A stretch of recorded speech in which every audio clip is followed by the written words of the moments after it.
The most thrilling, spine-tingling series ever. From the pages of R.L. Stine's best-selling books, And the screams go on forever and ever. We now return to Goosebumps.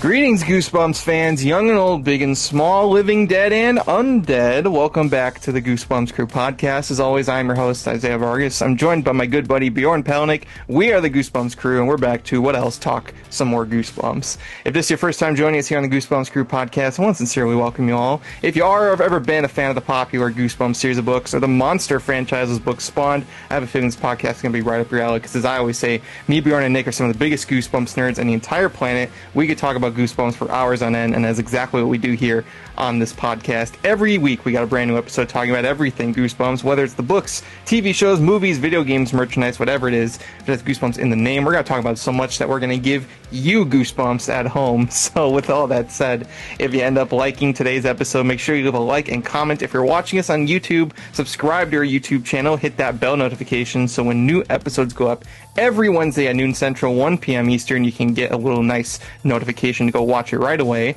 But if you're just dying to get those episodes early, trust me, I know the feeling. You can catch them a day early over on our audio platforms. We're available on Spotify, Apple Podcasts, Amazon Music, iHeartRadio, just to name a few, wherever you get your podcast. And of course, you can follow Goosebumps Crew on social media. We're on Instagram, Twitter, TikTok, Facebook, just to name a few. And, of course, you can follow Bjorn and Nick at Goosebumps, Ossifan, and Sean, respectively, on their social medias and their YouTubes. All those links are in the description below, so check them out. Join the Goosebumps crew today. Become a crew member. We thank you in advance for your support. Also want to welcome back my very good friend, very talented artist and animator, BeanieBearz. Beanie, great to have you back. It's great to be back. We're glad to have you. And it's very fitting topic for today, too, because we're talking once again about the wonderful world of Goosebumps art. Now, we've done episode after episode after episode praising the Goosebumps cover art, more the Goosebumps art in particular, and definitely the work of Tim Jacobus. But if there's one constant when it comes to art and really any form of media, is that you're never going to get it right on the first try. You're always going to be going through many different drafts, rewrites, sketches, whatever it is, before you get to the final product. Because that's just how art, is made. It goes through many different changes. And Goosebumps is no exception. Goosebumps art, is super iconic now. Everybody knows it. But it wasn't always the same when it was being drawn out, especially when it comes to Tim Jacobus's work. There were many different unused sketches, drawings, different perspectives used for the iconic artwork. So today, we're going to take a look at all 62 original Goosebumps books plus the Series 2000 series and see all the different sketches that were made for those books. So we got a lot of books to go through and so little time, so let's get right to it. So the source of today's Goosebumps art comes to us from, of course, The Art of Goosebumps by Sarah Rodriguez. This was a 2021 book release. It has all the different art of Tim Jacobus's Goosebumps work and, of course, the subject of today's topic, the pencil sketches. You can find this book. I want to say it's not as hard to find as it was when it came out. But if you have this in your collection, this is a bona fide must, in my opinion, because all the art is basically completely HD and tons of trivia in this book. We're going to touch on some of it today, but if you haven't gotten this book in your collection, go check it out as soon as possible. Now, we're starting here with book number 1, of course, Welcome to Dead House. And pretty standard starting out here. We have the 2 pencil sketches, one of which is what would become the final version. And then we have the first pencil sketch, which is sort of a a different perspective, more showing off the night sky and the moon. And the house seems to almost have a bit of a tower sort of attic area. And unlike the final version, you can see that figure in the window a lot more prominent. So it's basically the subject. But the final version would, of course, be the house itself. Right here, we have a colored sketch. And then, of course, we would get the full version in the end. Ooh, Oh, beautiful. that is Absolutely gorgeous. And it says oh my God. the low angle looking up broken down stairs to the open door gives the appearance of the house looming over the reader. The orange glow coming from the door and window are as ominous as the unsettling figure barely visible in the right window. And there's no mistaking it. This is a horror book. Dare the reader enter. So this one is completely iconic.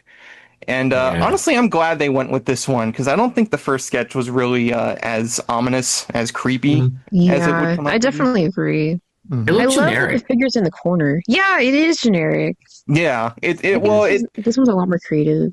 and the thing about this house too is that it's sort of like almost your basic haunted house, but it still like has that very creepy, ominous feel. You got the dead tree, you got the figure in the window, and the warm light emanating from inside the house contrasts with the blue of the night sky and the house exterior. It's really good. Absolutely, It catches your attention like right away. definitely. Yeah, I Your love eyes it. are drawn to it. That's the great use of color right there, especially for a horror. Yeah. Oh, wow. Now, moving on to the next book, Stay Out of the Basement. This one is a rare case because this one actually was not originally done by Tim Jacobus, but rather Jim Thiessen. And this is when Goosebumps was sort of trying to find who their artist was. And fortunately, Tim was their guy. But in this case, this was one of two instances where somebody else did the original series. But on the left side here, this was Tim's version of Stay Out of the Basement when he got to do it in 2004 or 2003. It's so like dramatic. That's what Yeah. that's how I see his version. Like it's weird. I like his version, but like it's very dramatic. Like I like the more ominous Really? stage, creeping out of the dark. But That's the thing, because this is definitely the more iconic one, and it's the one with less going on, and I think that actually works for it, because this one there's a ton of stuff going on, ton of colors, and Yeah. not a lot of It's like. a little much. It is a little much. There's not like a whole lot of negative space to sort of break up the action going on with it. how does he even Yeah. walk around in there? He's like head is a tree. Like I always wondered that. Like, you know what would have been cooler if it was just like the Dr. Brewer, like as he was, without all the plants coming out everywhere, and he just has maybe like a few, like I don't know, bit of vine coming out his arm. I don't know, like just a lot less would have been better. Yeah. You know, he should have just drawn Dr. Brewer as he is, and then just added like a couple little leaves or something. You know, like a Add a vine. little more mystery to it. That's what's going to Yeah. entice people to want to read the book. This is just like boom, bang. Here you go. It's very He's a easy to plant. phase. Exactly. Like, I just don't get or like it could have even been like Dr. Brewer, but just the hand is a plant and the rest of him hasn't changed yet. Like, just, yeah, like you said, just a little bit, Yeah, you know? That would have been great. it would have Oh my been great. gosh. But for what it is, it's not a bad one. It's just, the first time around, it just was a lot better. It Yeah. exists. Yeah, I definitely agree. Now, moving on to Monster Blood. So this one actually was one of the first ones to have its original sketches surface. And here we actually have two sketches and two color mock-ups. So on the right here, for both versions, we have what would become the final version. But here we have more of I don't know what to call it, more of a center frame perspective from what looks like a basement with the monster blood coming down the stairs. And I think they both look pretty good. But there's something about the one on the right I still feel I'm preferring over the one on the left. I definitely agree. I think the one on the right it feels more ominous because there's a lot more shadow play going on than the one on the left. That's On the the left thing. is just, lighting. Exactly. Yeah. It's a lot more wide. It's a little more focused on in the right one. And actually, one thing that it says here says that a pair of glasses sits in a puddle in the fluid and invites the imagination to conjure up several possibilities about where it comes from. So even that one singular item, as we'll see here in the final product, sort of, again, adds to that mystery of where did it come from and what does this ooze have to do with it. It's just dripping down the stairs. I remember someone saying what could have been one cool little addition. It was just a random comment actually I read, and I actually thought it was pretty cool. Even if they had just maybe like peering through like one of the panels of the stairs, just like a cat's tail, just like, because obviously you know how like, well, you know, that would have been kind of cool. And I was like, oh yeah, I like that idea. If it was just like the tail, so it's ominous and it's not like in your face, so it gives you that like, you know, I thought that could have been a cool little addition. But then again, Tim didn't really get much. Like, what was it? He'd get like a paragraph. So I reckon if he had known the full story, who knows, he might have added something like of a cat. But yeah, I think it like you said, I think it's pretty perfect, the one they went with. Yeah. Out of the two. It's really iconic. It is. Yeah. It's basically like one of the most iconic cover arts. And that's the thing about these first few ones, is that for the most part, he really got it on point. Like, I feel like for these first 6 or 7 or so, you know, you really couldn't imagine it being anything other than that, because it's just the way it was. Yeah. It just is. It's like Daniel Radcliffe is Harry Potter, and that's just how it's always going to be. Yeah. Well, I do wonder if that has it any other way. I do wonder if that has anything to do with recent events. I know. No, nothing to do with the new trio announcement. Well, moving on, we got Say Cheese and Die, and this one's interesting because there really isn't any other versions to go off of. It was pretty one note from concept to final version. Well, that was one of the few that they loved straight away, remember? Like, they said they loved it so much that Stein had to go back and like write that whole dream sequence. And that's why I said, like, if we ask Stein which book, I mean, he wouldn't hate the book. He obviously loves Say Cheese and Die, but I said, what's a book you would hate? And I just know his humor would come out and be like, I hate Say Cheese and Die because I had to go back and redo the rewrite because I like the cover so much. I just imagine his humor will get in the way of that. But yeah, no, I think the cover art was just, like you said, sketch, everything was done as it was meant to be. Yeah. And it says here that the cover for this novel is the start of what would become an essential ingredient in most of the series covers, the juxtaposition of a normal-looking subject matter with a grotesque element. Jacobus said that the title of this book is what made him realize that the series was humor mixed with horror. And you can definitely see that a lot in the final version, the skeleton family doing the barbecue, where it's creepy, but it's funny. And there's the red Converse sneakers. Yes, a running visual gag, Converse shoes, because Jacobus loved Converse, and almost every shoe, if there was ever a shoe on a Goosebumps cover, it would be a Converse sneaker. Wow, I never knew that. That's so fun. Yeah, it's almost like one of his like main staples, which is always fun. It's nice when an artist has a staple that they can add into their work, sort of like a calling card. And it's always red. They're gonna be red. That's so cute. Ooh, now we're moving on here to Curse of the Mummy's Tomb, and this one, for the most part, is similar to the, Say Cheese and Die. However, you can see in the pencil sketch here that unlike the final version or even the color mock-up, the eyes are human. And it says that Jacobus originally sketched the mummy with human eyes, but he decided to change it to a glow instead to make the mummy's head seem more hollow. He used round-cut stonework around the mummy's head to create dramatic framing and added touches of pinks and purples to the dark shadows to help the monster pop out. So right there we got the final version. I think I might have preferred the original eyes more, but that's just because, you know, like some Uncanny Valley type of stuff. It does look like that. I feel like both work because I see what he's going for with the the glowing eyes, and it does make it look like it's sort of ethereal, like there's not really anything under there, at least that you can see. But there is something about those human eyes that is a little creepy. I would have at least liked to see how that would have looked in the final version. How the mock-up would have looked on it, yeah.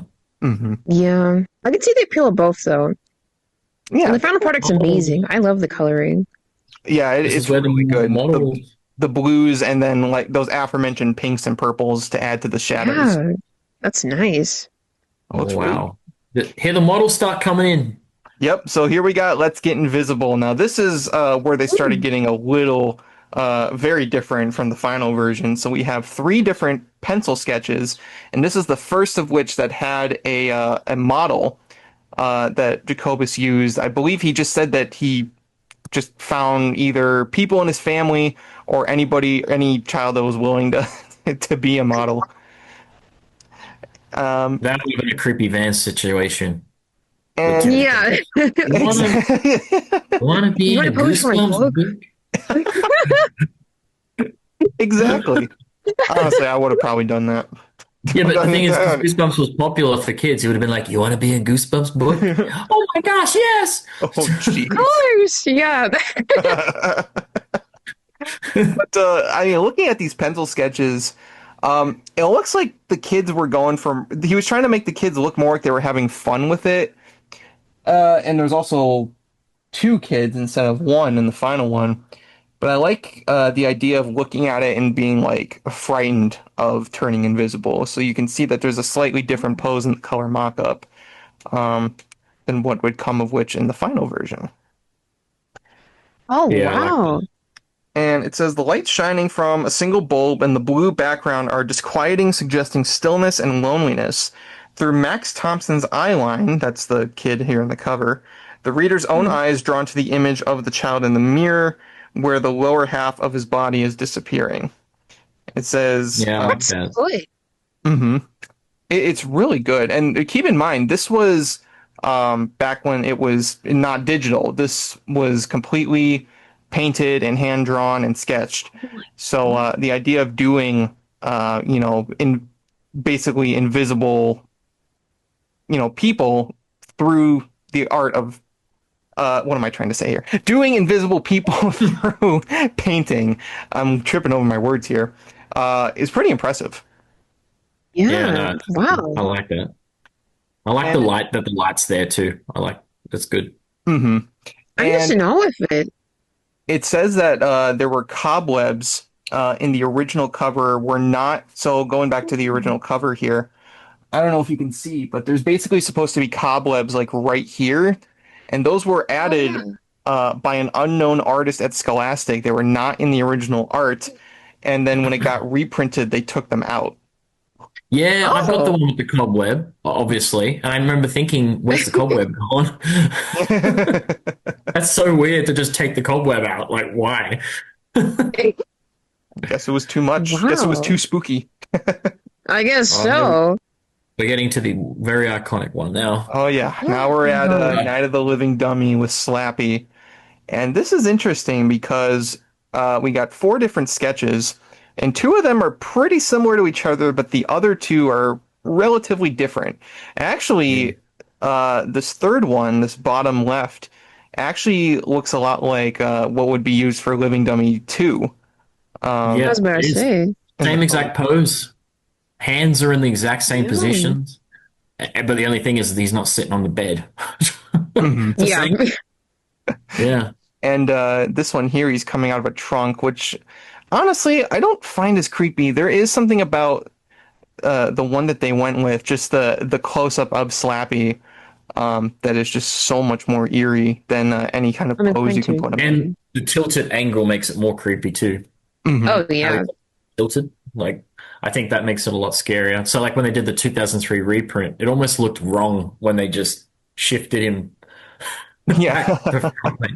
Like, Oh my God. yeah, like front on like that. Just, it's still good, but there's something about it being on an angle, like just slightly tilted, that makes it creepier. Well, and it says, Yeah, I prefer it being on an angle. yeah, it just Makes it it kind of much more looks a eerie. little more like he's popping out, where here it just kind of looks, I don't know, it just kind of looks like he's It's just standing and jarring. just smiling. Yeah, I don't know. I don't like it that much. I'm not gonna lie. Boo. But yeah, it's kind of it's just eerie.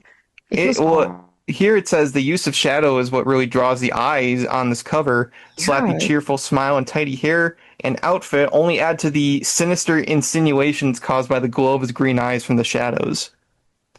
You know what? See, the way Tim has actually drawn Slappy here is because obviously there's that new dummy coming out from Trick or Treat Studios has a movable mouth, but the way he's actually drawn him, the eyes look static and the eyes and the eyebrows look static. They look like painted on. They don't look like they would move, and the eyes don't look like they would move. They look like those static dummies that just have the only the mouth would move. Mm-hmm. So like the people classic complaining ones. how like Exactly. oh, the eyes don't move and that, you know, and I'm like, yeah, but the way it looks on the original is like it wouldn't anyway. So I can actually you can see when you look at it that it only looks like the lockjaw mouth. What did they call those dummies? Those Howdy Doodies or whatever? Those like old Yeah. ventriloquist dolls that just had the moving mouth but nothing else moved. Yeah. Slappy's like one of those dolls, the way it's been depicted here. So Well, that's what Slappy was based on, was the Howdy Doody dummies, and subsequently the TV show version too, definitely with the red hair. Yeah. But Nice. and actually another thing too is that Slappy in the book is actually supposed to have blue eyes, but in this cover specifically and the 2008 reprint, he has green eyes. But every other Slappy had blue eyes. Hmm. yeah, So I guess he made him green I guess because it's of the background. creepier. green eyes That are too, creepier. yeah. Something green eyes are green in itself is just a creepier color than blue. I guess it really is. Yeah. I would know. It's really on theme. Yeah. I was about to say. Yeah. Moving on here to a Girl Cried Monster. Now, this was the first time that Jacobus himself modeled for the cover. And we have Wow. 3 different pencil sketches. We have the one that would be used for the final version. We have a more far away version, more emphasis on the girl watching the librarian, Mr. Mortman here. And then we have one from a different angle, but here he is dangling something over his mouth. I'm pretty sure that's just I a think it's bug. a fish. Oh, a The fish, or a yeah. bug. I'm glad they didn't have him actually eating a turtle on the cover. Oh my gosh. Well, I yeah, can't believe that's in the book. Like he eats turtles. Like, why turtles? because it was creepy. I think what was? Well, wait, was it? What was something? There was something that like he had him eating originally, but the editors were like, no, that's too extreme. Oh, a kid. He wanted to have him eat a kid, A kid? and they were like, "Can't do that. Can't do that." Yeah, I Oh remember. my Stein said God. he wanted to originally just have that he eats a kid, and they were like, "No, you can't do that. You cannot." Turtles. So- I mean. Turtles, Turtles, on the other turtles to hand. me is more disturbing and weird. I'm sorry. It's like when you watch a movie and the dog dies, and it's like more sad than like if a person Yeah. dies. I'm like, that's the scenario here for me. You're killing a little cute baby turtle over, like, kill the kid. That's fine. I won't find that too scary. Like, it just wouldn't scare me. Like, do you know what I mean? But a little cute little Yeah. turtle with little feet doing this, being eaten, like, no, that's heartbreaking. Well, and for those of you who have not read the book, Stein doesn't skimp out on the details sometimes. Oh He did my on this one. God. I specifically remember the because I recently read it. Obviously, actually, I recently read it not long ago. The shell crushing of the shell when he's like biting into it. I'm like, Oh. no. Yeah, that sounds more scary than, just him eating a kid. Yeah, just eat the kid. Because I don't That's think more you the- describe every detail with the kid. But with the turtle, you know, Yeah. Unfortunately, you don't get to bad. skimp out any details when talking about animals dying, which is kind of messed up. Yeah. That's just a bit. Scholastic's like, yeah, that's good. That's fine. Yeah. That's perfectly fine. Jeez. Well, even when we talked to Susan Lurie, she was one of the editors in the original series. Even she was like, I don't know how they still got away with the turtle thing. He was like, if anything, that sounds more Yeah. disturbing. But Yes, I don't know. they did. And then we got the killer mock-up here, which compared to the final version, he looks a lot more cartoony. He's a lot more pudgy. Not as creepy. He looks more cute. Yeah. Straight up fishbowl too. Yeah, definitely. And then here we got the final version. Definitely more Oh, that's disturbing. Yeah, it's a perfect. huge change. Mm-hmm. Oh, wow. Perfect. I love how the lighting. I just realized, but in the TV episode, they got the lighting of like the purple when she's running through the library away. I just realized that purple tint they got that in even the episode, like when she's running away and like they've got the purple lighting on the bookshelves. I just realized they did that. I don't know why I never Wow. picked up on that, but that's really cool. I love it. I love the little, he's wearing a headband, or is that like a little, I think it's just like a I hat. think that's like a visor. Yeah, I never, visor. like, Yeah. a visor. I never took notice of the hat for some reason. It's Wearing a visor. Why? well, that's looking at here. So it says here the purple of the library contrasts with the orange of the door frame. So similar to Welcome to Dead House, you have sort of the cool color that takes up most of the scenery, but then you have a warmer color that's supposed to draw your attention to a figure in the back. In this case, the main protagonist who's watching Mr. Mortman from the back there. Lucy's That's in the back. smart. But yeah, that visor ain't covering his bald spot. Oh no, it's not. It's not doing him any favors. No. Oh, Well, and it's funny too, because deliberately her shirt, it says here, would have been modern in the year this book came out. But looking on now, it's very much like a 90s attire. But Mr. Mortman, on the other hand, it says he has the haircut, hat, and glasses to indicate how uncool he is, immediately suggesting nerd, even if not librarian. And it says the blue light used around his eyes suggests a sick delight at the prospect of his tasty insect snack. And there's a Yeah, turtle I in was there. about You to can say. see the turtle. yeah, there you go. Oh, no, Ah. poor thing. That poor He even turtle. referenced it.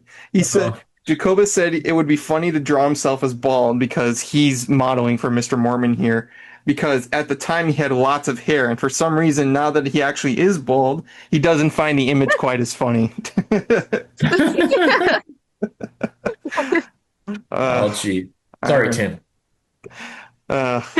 Next up, we move on to Welcome to Camp Nightmare.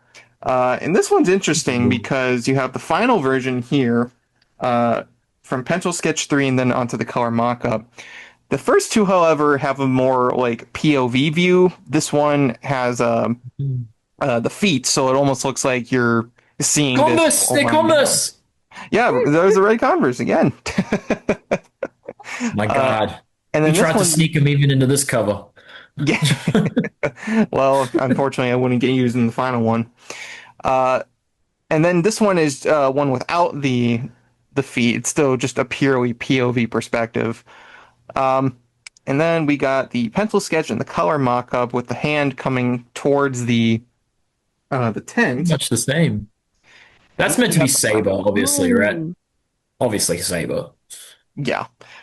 Well, that's the thing. Is like you can't even really make out what that's supposed to be. Like it almost looks a bit human, but it doesn't. And of course, you Yeah. got those like very monstrous-looking eyes, and that hand that looks human, but Yeah. you can't really tell. Like it's got to be, I guess the only way we can kind of, look at it's got to be Saber. Like what else can it be? That's Saber on the book cover. And it says the eerie glow of the green tent almost distracts from the dark creature peering into the open flap. However, the glowing eyes ensure that the monster is just visible enough to be mysterious and terrifying. In the background, the twisted bare branches and rolling clouds add to the unsettling feeling of the cover. I love the skyline in this cover. I was gonna say, it's Purple. beautiful. Like even Purple like the and back orange. trees here have like the purple all over them, so it mixes with the Yeah. orange. It's That's so great.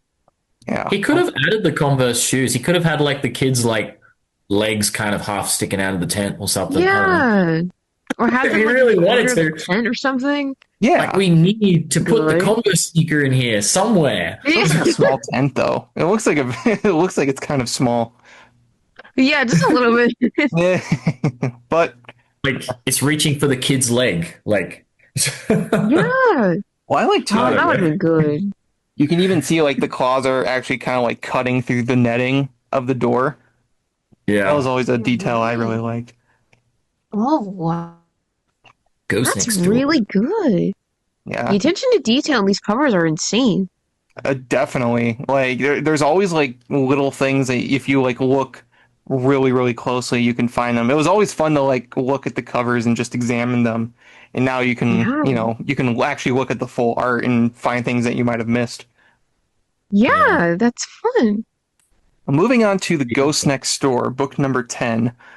More than, Ooh. pretty similar, just a few different angles. Of course, Pencil Sketch 3 is the one that got used, but here we have a POV from the other side of the door, and then here we have sort of like a worm's eye view of the ghost in front of the open door. I love the first one. It's really good. The I mean, first one looks good. the one they went with is great, but the first one, I love the perspective. It feels, Yeah. Yeah, this would be the first one where I feel like, because all the other ones before, I'm like, yeah, they look okay, but the final one is better. This one, I Yeah. actually think I would have liked that first sketch more. I like the Yeah, first I don't sketch with know. the feet, like the. Either way, you're getting the Converse sneakers in there, so yeah, a nice, good view of them. Yep. yeah, I like that too. It says, another cover that blends the normal with the supernatural. The pleasant average welcome sign and the familiar kitchen tiles contrast with the outline of a ghost standing in the door. Once again, we see the use of Converse sneakers by Jacobus. And Oh, that's wow. actually another thing that Jacobus would do. Whenever he would do floors, it would always be tile floors because Yeah. they were usually the Love best to do perspective for. The sort of like bird's eye view perspective. Hmm. The tile floor would always be the best for giving off that effect. Man, I how many like it. sketches did he have to do for the Haunted one? Yeah, moving on to the haunted Yeah, I was mask. gonna say, Holy moly, we got 5 different sketches for the lot. haunted mask.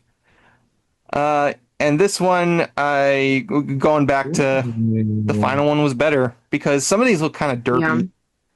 I definitely agree. The first three are, I don't know. The second one's kind of like if I had to pick one of the three, maybe the second one because I like that it's kind of just ominously like just hanging in the closet there. Yeah, I can see that. Mhm. If I had to pick out of the three, I'd go with 2 because it just kind of gives like a dark. And I mean, I could just imagine what the colors he would have done on that one. Made the Yeah, mask that would have been kind of great. like eerie, but the other one it just looks weird. I don't know. Like, was it hanging on like a hook, like a? Well, yeah, like that's a the thing is like, boat why is it hook? hanging on a hook, Yes. on a coat hook? Yeah, Yeah, I it's like don't he really know. didn't know what he was doing for it at Well, the first. thing is, too, with the first 2, it almost looks like there's too much. Like, this one, definitely, there's a lot of negative space. So, Mhm. there's not a lot of emphasis on the mask itself. And even this one, I agree, it's probably the best of these 3. But even then, it's like under a bunch of stuff, and, like half of it's being taken up by basically nothing. So, Yeah, that's true. I know it's giving off the impression that it could just be like your average thing that you'd find in a room. But Like your kid's closet, and he's just shoved his Halloween mask in there. yeah, Mhm. yeah. Yeah. And looking at these sketches, there's a lot less going on in the eyes. I actually like just the pure white dots. As I compared love to that. below. It's so good. It's Even very this one, animalistic. there's a little more like shadow. Like you can really only see the Yeah. hands and the mask itself. Honestly, sketch number 4 would have been pretty good if it was like it's pretty eerie, Yeah. I feel. It is. I feel like It's kind of got a Night of the Living Dummy feel, the coming out of the darkness. Yeah, mhm, yeah, there you Same kind go. of thing. yeah, Mhm. it comes out like that.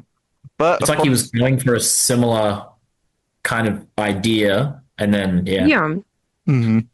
And it says here, quintessential Goosebumps cover. The disgusting, creepy, sickly green mask is juxtaposed with the image of a sweet young girl. The overall suggests innocence, while the dripping sharp fangs suggest horror. The cover is perfectly mysterious and unsettling. To create it, Jacobus enlisted the help of his niece Jessie to be the model. Aw. Jessie held up Jacobus's dad's old rubber mask, which had been used as the head of a scarecrow before its big debut on a book cover. He snapped a picture of the scene and used it to create the now iconic artwork. Oh, that's a sweet there we story. go. It is. I love Actually, the contrasting colors again, yeah, with the the purple and green. purple and the green. Yeah, the green is like it's the Stands out. it's like amongst all the blues and the purples and the pinks. it does stand out. It's perfect. And actually, you want to know a funny story about his niece? Is that I don't think she knew going in that she was going to be holding a mask above her face. So she was like, "Oh, I'm going to be on a book cover," and then Oh, she ended up holding just a mask over her face. oh no. The book cover? She's still on the cover. Knowing Kim's humor, he would have been like, "But that is your face." No, Oh my god. he would have been like, "That's you, though." There's no mask. That's not a mask. Still messed up. But like, him and Stein are both funny guys, and I just know that they always crack jokes like constantly about stuff like that. Oh my god. Imagine the jokes they would have made. Yeah. Yeah. Well, and it says down here, the inspiration for the haunted mask came because because Stein's son Matt was struggling to take off a Halloween mask that he wore for Halloween, and instead of helping him, Stein said he immediately ran to jot down the idea. No way. That's so funny. Honestly, I would too. I get him. And just be like, "Oh, this is pure gold." I gotta write it down. Moving on to Be Careful What You Wish For. So as I said before, there were 2 covers in the original series that Jacobus did not do. This was the second one, and this was because he was on vacation at the time. So this one was done by Stanislav Fernandez. He brings his own unique style, which utilizes a flat, modern look to the Goosebumps aesthetic with the use of purples and shadows. It shows Samantha Bird with an expression of fear or curiosity on her face, and then Clarissa's hands are visible over the crystal ball. So it's definitely one of those more mysterious ones. Not a lot of background work, but sort of the glow of the crystal ball brings a lot of attention to it. I don't hate it. I feel like it's very classic. It is. It's one that, like Stay Out of the Basement, even though it wasn't Jacobus, it's become very iconic. It's not one of my personal favorites, but it works. It works for the story that they're telling. It does a job. And then, of course, Jacobus got a chance to come back to do his own version for the reprint, which shows Clarissa holding a crystal ball in the rain. Eerie smoke gathers around her, and the strange perspective gives the cover a surreal feel. It's a lot more ethereal. Almost looks like she's a It is goat. ethereal. Yeah, I can see that. Honestly, I don't know. This is kind of tough for me. I love his art and everything, but I just feel like there's a lot going on.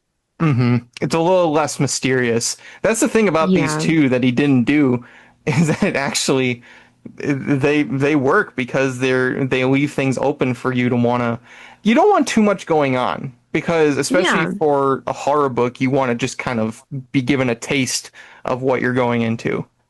Yeah. It's like a hook. Exactly. It tells everything, which is, that's personally what I don't like about it, but it's good. Don't get me wrong. Yeah, no, it's a good one. But Yeah. you definitely want one that's going to be more of a hook. And I feel like this one is okay. I just feel like the original one did it better. But I definitely agree. like Stay Out of the I just feel Basement, that's they're both good. The little purse. Yeah, the little Purse thing. I didn't Little even baby purse. pick up on that. I think that kind of just kills it for me. Exactly. kills it. Yeah. Because why is it there? It just. Yeah. I don't know. You got her wallet in there? I guess so. Moving on to Piano Lessons Can Be Murder.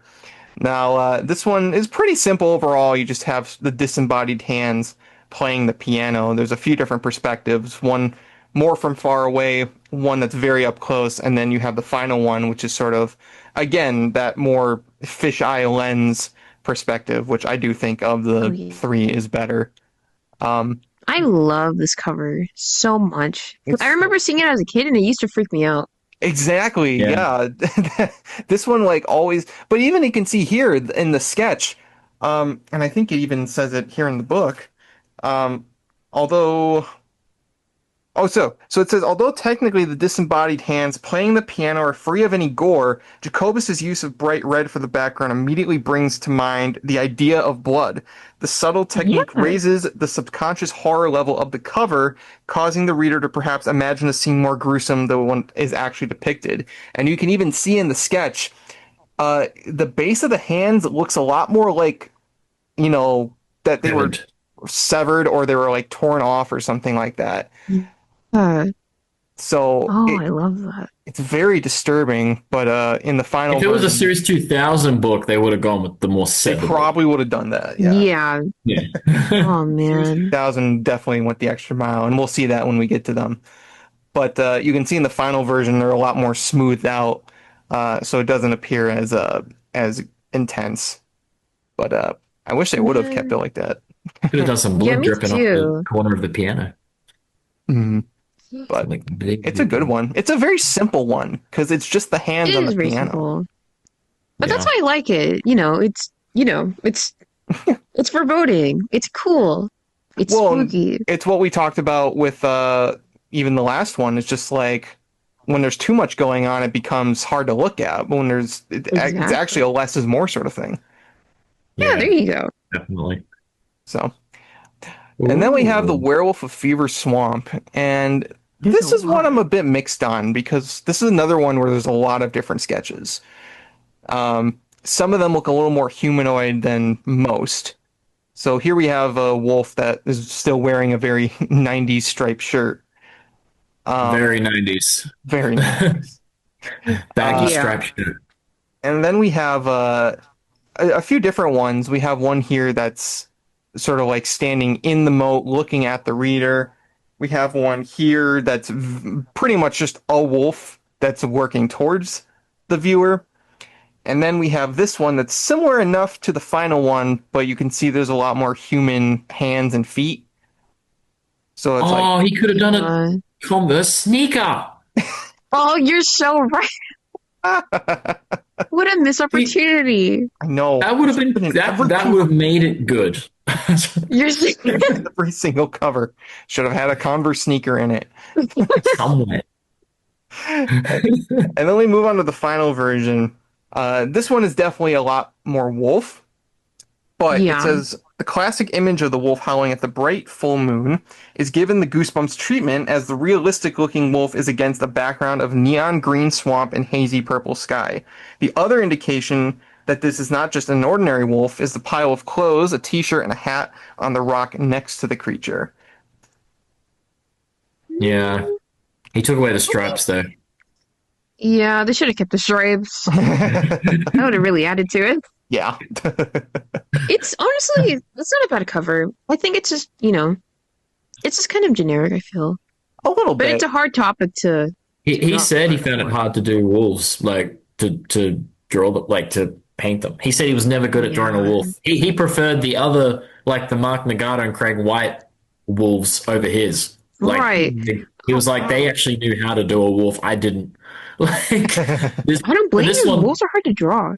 Yeah. they are. With this one, for me, it's more the background that I like. But the wolf is just it looks like a normal wolf. Like it doesn't have Yeah. like a monstrous, I guess, kind of look to it. Yeah. It feels like something that would be on a shirt, if you know what I mean. No, Yeah, like definitely. those you just tattoos pop out you the see clothes. people have. Yeah. Like they have a wolf There are- tattoo. Is it? There are people who get tattoos of this one. It is made for like a tattoo. Yeah. I love the green water. That's probably my The favorite green part. water's great. Yeah. Yeah, I like the background. I like the green water, the trees, the moon. The moon is great. I love the use of the moon in this one because you can even see the light reflecting off of the fur of the wolf. Yeah. Yeah, I think that's ill. It looks I really love good. the fog too. Now we go on to one of my absolute favorite covers in the original series, and that's for You Can't Scare Me with the Mud Monsters. me too. Ooh. And Creepy. this is one where, again, I'm very glad they went with the one that they did because it's just the one I find the creepiest. So the first one they actually look like they have long hair, which is a little weird. Yeah. But it's not as creepy because they're going to the right of the perspective. They're not working towards the reader. The second one Yeah. gets closer to what they were going for, but something about the final one where you have one that's fully like working out and then you see other ones that are kind of like just coming out of the mud is a little creepier. And then of course Tim I did definitely his own. agree. his Look at own him model. modeling. Look at him doing the model. I love when he does the models. Oh my gosh. It's so funny, but it works. I mean, honestly, I Yeah, for whenever I do art, I use models and references all the time because it's just how you get body proportions down most of the time. exactly. I do the same thing. Hmm. It's very easy. I hear a lot of people who are like, "Well, that's just tracing." I was like, "Well, I don't care." I don't care either. That's how old artists do it. Yeah, Before time, they've always referenced stuff. when they use But I that, love the colors here. what was it called? That guy with like the arms and the legs. They're still using that at the time. Oh my God. Yeah, the little. I know what you're talking about. I forget the name. I'll probably put it in Me post. too. It says, given the main monsters of the book are called the Mud Monsters, it only makes sense that the cover is one of the few to feature browns as the main color scheme. The disgusting monsters rise up from the Stony Creek bed surrounded by a sticky yellow-green haze. He added oranges, greens, and even a few dashes of blue to break up the neutral tone of the scene. You can see a lot of that in the ground area, a lot of the shadows sort of break up the more brown haze-like feel of this one. Yeah, the hints of blue is really nice. I like it. This is one of my personal favorites. It's just the monsters are creepy. The background is really eye-catching, and it's just a very, Yeah. very creepy scenario. It's definitely not one I would want to be in. No. No, thank you. Yeah. Hold All right, now we got Horrorland, and actually, this first one reminds me a lot of the Horrorland series. Wouldn't you say, Bjorn? That looks like Revenge of the Living Dummy. Just Slappy's missing from Yeah. the middle where he's like this. That's like almost very similar to that cover. Mhm. But yeah, I do like that. It's very ominous of the what was to come I would later. say it is the second best. I don't like that second one there, the roller coaster. The second one's lame. Yeah, It's hard to say. boring. It's just a I'm boring. so glad they picked the final one. Like, Me too. Yeah. Mhm. so good. Well, and it says it's another great example of blending a familiar scene with the unfamiliar. This cover features a giant horror unable to fully hide behind the big billboard. Jacobus used blues and muted greens to suggest loneliness and abandonment, and the amusement park lit slightly with orange to hint that night is falling. The red paint on the welcome sign drips ominously, almost like blood. The overall effect is creepy without being overtly so. Yeah. I think he captured it perfectly. Well, it's nice too because again, it's a less is more thing because the park is not the central focus here. It's in the background. Here you're focusing on the sign with the big monster hiding behind it. Yeah, no, I love it. Very iconic. Yep. I love the scratch marks like that the claws are Oh my making. God. It's so good. I didn't even realize that. Yeah. It's like it's almost like it's like something you would see on like a freeway, like Yeah, there you go. a tourist trap sign. But then you see like Yeah. those claws and you're like, is that thing like moving its hands? It's creepy. Yeah. So again, it adds that mystery to it. So it works. And as Stein says down here, it's one of his favorite books and fans agree. It is. Yeah, it's a classic book. Next up, we got Why I'm Afraid of Bees. And this one went Oh, we'll through... just skim past this one. Yeah. They look atrociously bad. Well, it seems like he was definitely going for just an actual bee at first, but then settled on the human head in the final He version. probably was like, "What the hell do I do here?" Like, Yeah, I really can't blame The him. antennas, It's man. very 90s. It is Wait. very 90s. the antennas. Why do I not remember seeing those? I don't know. I They remember always been on the book. they're on the book. I remember them. I don't know. Why do I not? I don't know why. I don't remember seeing antennas. Oh well. Maybe you just blocked it out of your memory. It's a very, Yeah, I must have blocked it out somewhere. It looks almost spider-like as well with the legs. yeah.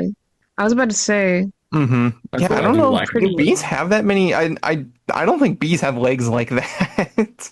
I don't think No. they do, but I guess he They're was trying to make it scary. So I Yeah. understand why. You add more like the claw-like features, and it looks a little more terrifying. But I think bees have sort of like fly-like Yeah, the Arms. cute little legs and everything. It's Exactly. definitely a But skim book. yeah, Yeah, it's all Well, good. It exists. I It's do number 17. I do like I do like the use of like all these bushes to give like for the green effect, and then the sunset sky. Again, I think this is one where the background works really well. It had to have been the yeah, first book to come out though in the 90s where kids were like, "What the hell?" Like, yeah. surely. Because I don't know. I would have probably skipped past this book if I saw it. It Probably looks like, what could this one possibly be about? it looks a bit I ridiculous. wonder. Hmm. Similarly, Monster Blood 2. This was the first sequel of the series, and we have Cuddles the hamster on the front, growing larger because of the monster blood. And we have a few different angles. We got one where he's actually breaking out of the cage. We have one where he's just in the cage, but very, very close up. And then we have what would become the final cover, where his cage is basically That breaking second one and looks stepping out. more in tune with like what the Haunted Mask was doing, Night Living Dummy was doing, where it was just close up of the creature, like right close, with just a little bit of green. Yeah. So like it's got that, I mean, I obviously love the final one, but that is almost trying to keep in with the other books, like close up. Hmm. I almost But miss it. even the roof has the tiles. Yeah, exactly. Oh my gosh. Well, you can see Tile there's a roof. lot of warp perspective. You see, like, the walls are never straight. They're always, like, bending to the will of the perspective. And I always like that because it gives Yeah. it sort of like a nightmare feel. Oh, why did I never pick up on this? But it's got the alphabet H-I-J. Okay. That's a real classroom. And Oh, geez. yeah, I mean, I like this one. It's a silly one, but I like it enough. It's It iconic focuses- though, eh? Like it's Yeah. because it's Cuddles. It's Cuddles. Like he's iconic. moving on here Yeah. to Deep Trouble. A lot of Jaws Whoa. vibes coming from this one. I love all three sketches. How would I have Second one's chosen which amazing. one for this? Hmm. Yeah, they look really good. This is a rare case. I like all three of these. Yeah, it's hard to choose. Jaws cover is like the first one, and then second one, I love the whole. It's kind of like the Meg, where it was like, Oh my gosh. Hmm. Yeah. Oh, that's a Wow. good reference. Very much like the Meg. Now that you mention It is. I love how it's like literally going after the kid big time. There, it's like I'm like inches away from Chomp Chomp. Yeah. Chomp chomp. Like literally, this is a rare case. I like all three of these sketches. I don't know how I would have chosen. I would have been like, any, mini, money, mo. I would have The done the first and Negan second thing. ones are a lot more like in your face. But here it says the one that they went with, it plays a lot on a common fear, and it's just like what is lurking below the surface. To create a realistic look of weightless limbs dangling in the water, Jacobus had his friend Donnie sit on a stool in his backyard. He used cuts of light green into the blue to show the sun shining down in the water, and the trademark purple shows up in the underwater foliage. For the hammerhead shark, Jacobus used pictures from the encyclopedia. The shark's Oh, going wow. for. I don't know what he's going for, but he's definitely not going for his feet first. Oh no. Oh, that's Because I'm gonna like, be Straight. normally absolute it goes torso. up and like, but it's going for. What was it? What part? It's kind of It's like already his gone thigh or up there. something. Heading up. Yeah, I think he's going for that torso. Like he's just gonna get him right in the middle. Oof. Oh my god. Wrap around. I love the background though, the underwater background. It's beautiful. And the rays too. I love it. Hmm. That's got to be the Great Barrier Reef. Couldn't be. Oh, probably. Yeah, Isn't that where the book takes place? could be. I can't remember. Oh no, it just says a tiny Caribbean island. No, they don't We'll say just Great go with Barrier Reef. I'm trying Yeah, to they- remember. Not too long It's ago. close enough. Close enough. Now we got Scarecrow Walks at Midnight. This is one that I love this book, but the final cover is kind of okay. But I love these sketches. The sketches are really First, good. yeah, I like the Hmm. first sketch a lot. Yeah, the Me first sketch. too. I like the use of the moon. I love it when there's just a big moon behind like a very scary looking thing. I Yeah, know, me too. It really makes it pop. Hmm. It adds a lot of natural light, the natural white light that reflects Yeah, there behind you the go. subject. Perfect rim lighting. But even the second one, the sort of like the post is going through the back of like the head, so it looks like the head is Mhm. like hanging. yeah, Yeah, It's the second creepy. one's that's pretty pretty cool. good. And it says scarecrows are already generally a creepy subject. The cover depicts a seemingly average scarecrow in a cornfield with a bright full moon and stars overhead in the purple sky. Only two things suggest that this is not an ordinary sack of straw and sticks. First, the alarming ruddy light shining in from bottom of the illustration suggests fire. And secondly, the eyes of the scarecrow look strangely realistic and alive. So you can see there's a like Yeah. human looking eyes. They almost look red, like bloodshot eyes. Yeah, See, that's what the mummy could have looked. That's what, yeah, yeah, You get the that now that vision? you say that, Yeah. it's doing what the Mummy book was originally going to do. Yeah. That's That's pretty awesome. neat. it would have Yeah. worked. And yeah, I do like the orange light. You can imagine that there maybe was like a fire or something going on. Yeah, it's really unsettling. It looks like it could be a This fire, thing, could be like a lamp, like someone's holding a lamp, yeah, it's just lighting there up you the. go. Hmm. Could be anything, like yeah, like illuminating, illuminating. Definitely. Go eat worms. Oh God. Oh man, yeah. This Like is there are that's just, one of Jacobus's least favorite covers he's ever done. and to Really? respect you, Tim, we won't talk about this one because you know why? Because he'll be like, there's nothing. Even him himself, he would say, there's nothing to talk about other than just it sucked. And Yeah. It's Oh, one of his least favorite covers and apparently one of Stein's least favorite books. they're just oh my worms in a God. notebook. There's just worms in a notebook and some math sums. It does say many Goosebumps cover illustrations mix something mundane with something horrifying, but this one takes a combination of two scary things, worms and math homework, and the segmented purple worms burst through the yellow pages, showing the reader exactly what they're getting into. Not a whole lot to go from there. You should have put a face on one of the worms, like an evil face. Yeah, Like, it's No, it with should have just teeth. been like two dot eyes and a little smile. Yeah, like one smiling and then the other one's just got like big sharp teeth. yeah. Just like, That'd be fun.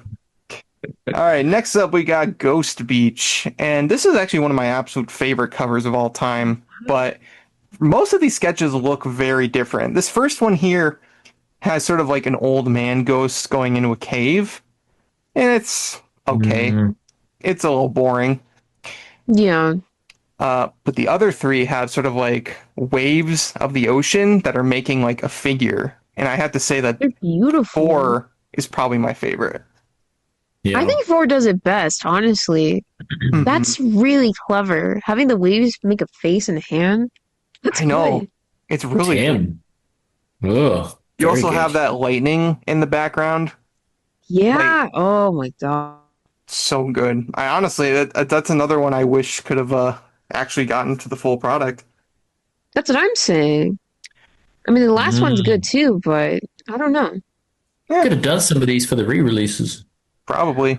Mhm. But we ended up getting this one, and this is still one of my absolute favorites because I just love the ghost that's on this one. They went with Oh, the yeah. tombstone. Yeah. He says that he used different colors to elicit responses and to make the reader feel something.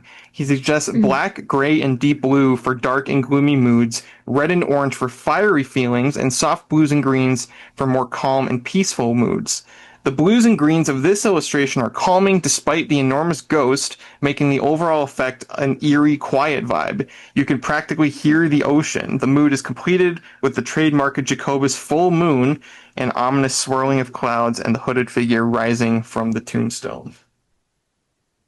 It feels very, I don't know how to word this one. It's very haunting. It is haunting. It's Yeah. like your classic ghost sort of image. Yeah, it's good. Mm-hmm. And not having a face on the ghost either just makes it all the more creepy because you don't know what it looks like underneath. It's very unsettling. Series 2. Moving on, we got Return of the Mummy. Ooh. And this Slappy says, what has Slappy got to say about this? It says, after graduating art school, Tim Jacobus worked many jobs, including painting bread and chicken for local grocery store ads. He also cleaned fish at a salmon cannery in Alaska and was a construction worker in New Jersey. His first cover painting job was for a Star Trek book. He illustrated several more sci-fi covers before landing a gig that would become best known for Goosebumps. And that's the Slappy used for the live on stage. Just realized. It's interesting that they chose that picture. It is. But now we have Return of the Mummy, and this has always been one of the more boring ones. Not a lot going on here. It's fine, but even in the sketches, it's pretty basic, I guess. Not a lot going on. Yeah. Sketch 3 maybe would be the best out of those, but I don't know. I think the final one's just I did like the hand coming out of sketch 3. I probably would have went with that one, but it's not bad. I understand what they're doing with referencing the original cover. Yeah, even sort of like the similar background with like the circular stone, because it was pretty. Yeah. And it even says up here it is a direct callback featuring a repeat of the blue stone circle motif. The version of the stone circle is a bit larger, and we see more of the mummy with a beautiful golden blue sarcophagus covering Prince Koru's face. Prince Koru. Oh, Prince Koru became the iconic mascot of the mummies. So. Yep. I would say the thing I like the most is like the steam or whatever it is coming out of the the tombs or the sarcophagus. Makes me feel like he probably smells really bad. Yeah, probably. He probably does, just a guess. Yeah. Oh, that's not a mummy. That's just me after I don't shower for a month. That is a joke. I shower every day. Do you? I don't know. I could be lying. No. Yeah, we'll never know. Yeah. I'll never tell. Moving on, we got Phantom of the Auditorium. And this one's interesting because we actually got a new one later for the musical, which I'm pretty sure we'll see at some point.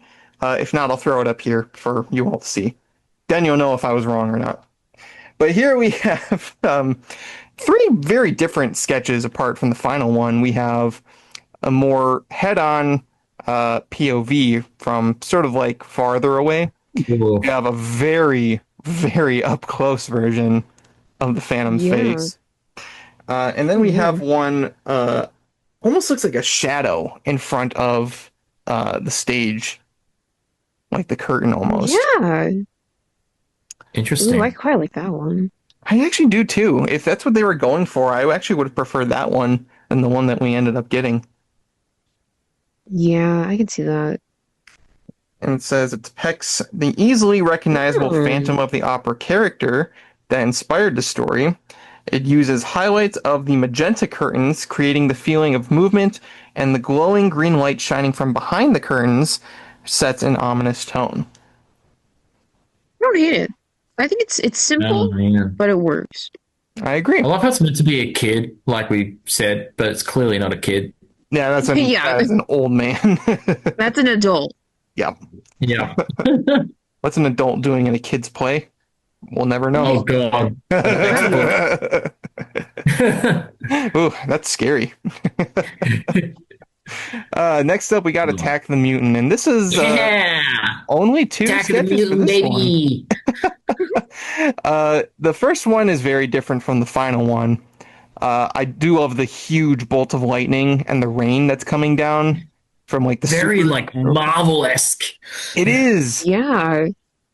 Looks like something you'd see on a Marvel comic. Pose. That's kind of cool, actually. I like the first one. It is good. I feel like it's pretty good. I like the composition. Yeah. It has a nice, like, sort of, not completely worm's eye, but very much like a towering perspective of the mutant. Yeah. He's just standing on top of the tower as opposed to like, yeah. Honestly, I wouldn't be opposed if that was the one that they went with, but we ended up getting this one here. And it looks cool. Hmm. It says, in an homage to comic book superheroes, the masked mutant springs forward on the cover in a traditional superhero pose, complete with flaring cape and bulging muscles. Behind him rises the secret lair set in the woods near an imposing fence. The use of white color to recreate lens flare on the sides set of the building create a metallic look that's perfect for a villain's hideout. The purple sky lightens to pink near the tree lines, hinting at sunrise or sunset.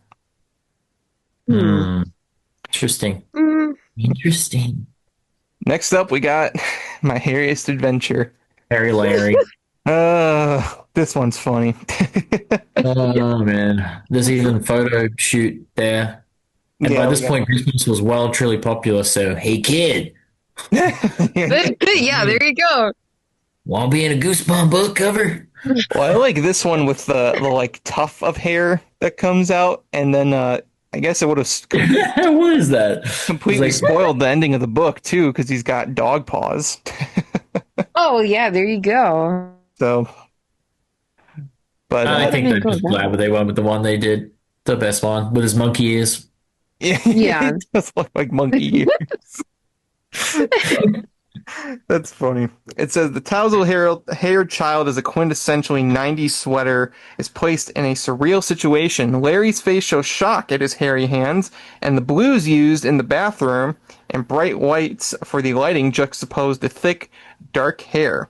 The image calls to mind scenes from a werewolf movie the moment the character realizes their nightmare is coming true. I like the green soap. That's pretty fun. Yeah, I do like the green soap. I mean, it's like, Yeah, and the purple towels. Like, Actually, I it always found says, that yeah. interesting. It's just like the soap, toothbrush, little rag, and what's that? Toothpaste toothpaste. Yeah. with a little cap. Little cap. They didn't put the cap on the Yeah. toothpaste. It's gonna dry it all out. I'm surprised I didn't put like the little razor on there. Oh my God, yeah. That would have been so funny. That would have been really funny.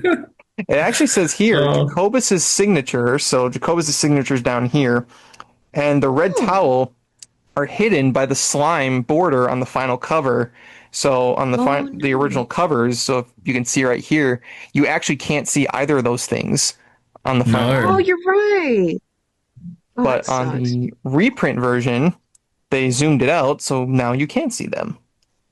Nee. Oh, Next here we up, go. we got Night in Terror Tower, and this is actually, Classic.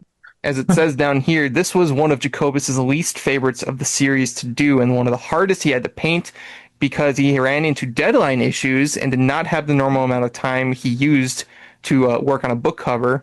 He completed this all from start to finish in a 36-hour marathon as quickly as he could, though he doesn't think anyone else could tell it was rushed. Oh, wow. Well, as he even said when we had him on, like, because this is one of the more iconic ones, and we've said that, and it's funny because, like, he said maybe that's what made it more iconic, the fact that I had to do it quick. Yeah.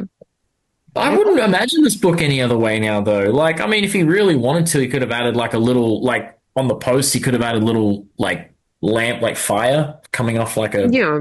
I don't know, little touches, but he didn't need to add anything really to this one. I think it's just what it is. Well, the use It's of very shadows perfect. here is good because you have like a big corridor. Yeah. Yeah, So, like a long corridor, he's coming down. mhm. Yeah, no, I wouldn't change it. Yeah, me neither. It's another one of my personal favorites. Yeah, It's just good. Next up, we got Cuckoo Clock of Doom. Ooh. Oh, Cuckoo Clock of Doom. I mean, I kind of like the second one, like looking down on you. It's kind of cool. Yeah. Yeah, it's another one like- of those POV things, like That's pretty great. what you would probably see if you were staring headlong at the, at the cuckoo clock. But you can notice Yeah. all three of these sketches, it's actually not like, a standing grandfather clock, cuckoo clock. It's your typical cuckoo clock that's hanging on the Yeah. wall. Yeah, even the like it. third sketch is just the typical one. Mhm. It's basically the same, just yeah. Yeah, just the clock Hmm. is different. Mm. And then that's the final one. This one I'm very nostalgic for. This was actually one of the Me first books I too. ever read. It's Yeah, really good. I can wouldn't see change it. why he changed the clock. Hmm So it makes it look more like, I guess it forces a perspective on you. Yeah, it Yeah. adds to the perspective that's being done by the wall. You kind of get it from the walls, but I think the Yeah. clock really like adds to it that this is like, Yeah. for lack of a better term, a bird's eye point of view. Yeah, There's there you there's no go. checkered floor though. What's up with that, Tim? What's up with that? Yep. Where's the Where's the checkered checkered floor? floor? It's not checkered floor. In the middle of my living room, no checkered floor. I'm out.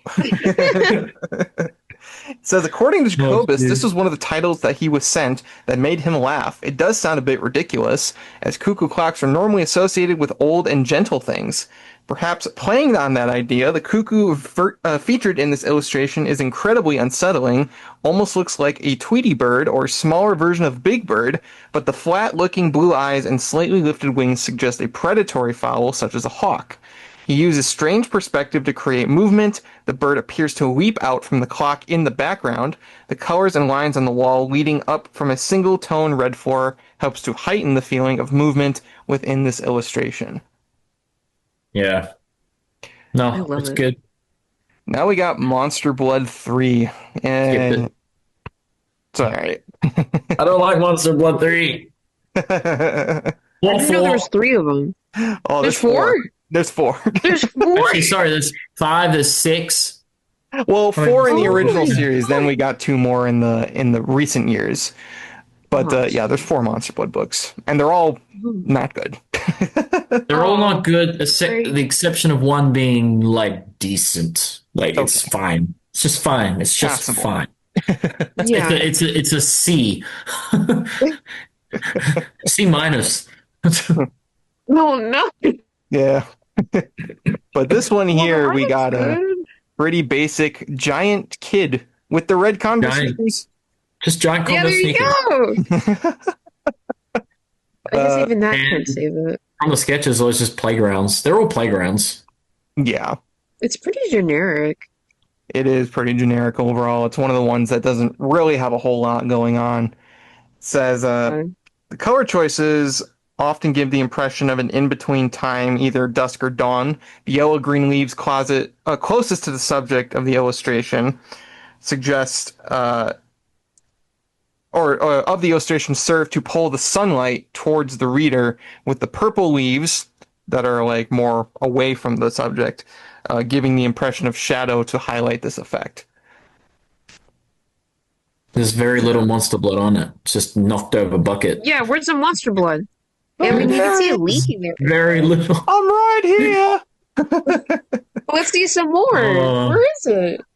There should be some like dripping off the seesaw. There should be some like dripping off the. Should be some on the bottom of the shoe. Like, I would know. like that. Honestly, actually, that's a great idea. It's good. yeah. Yeah, but then It's we just wouldn't get to see not the enough. bottom of the Converses, and we can't have You're right. that. That's so important. Oh, I'll just say, Tim, there's not enough monster blood on that cover. Sorry. It's like, Do better.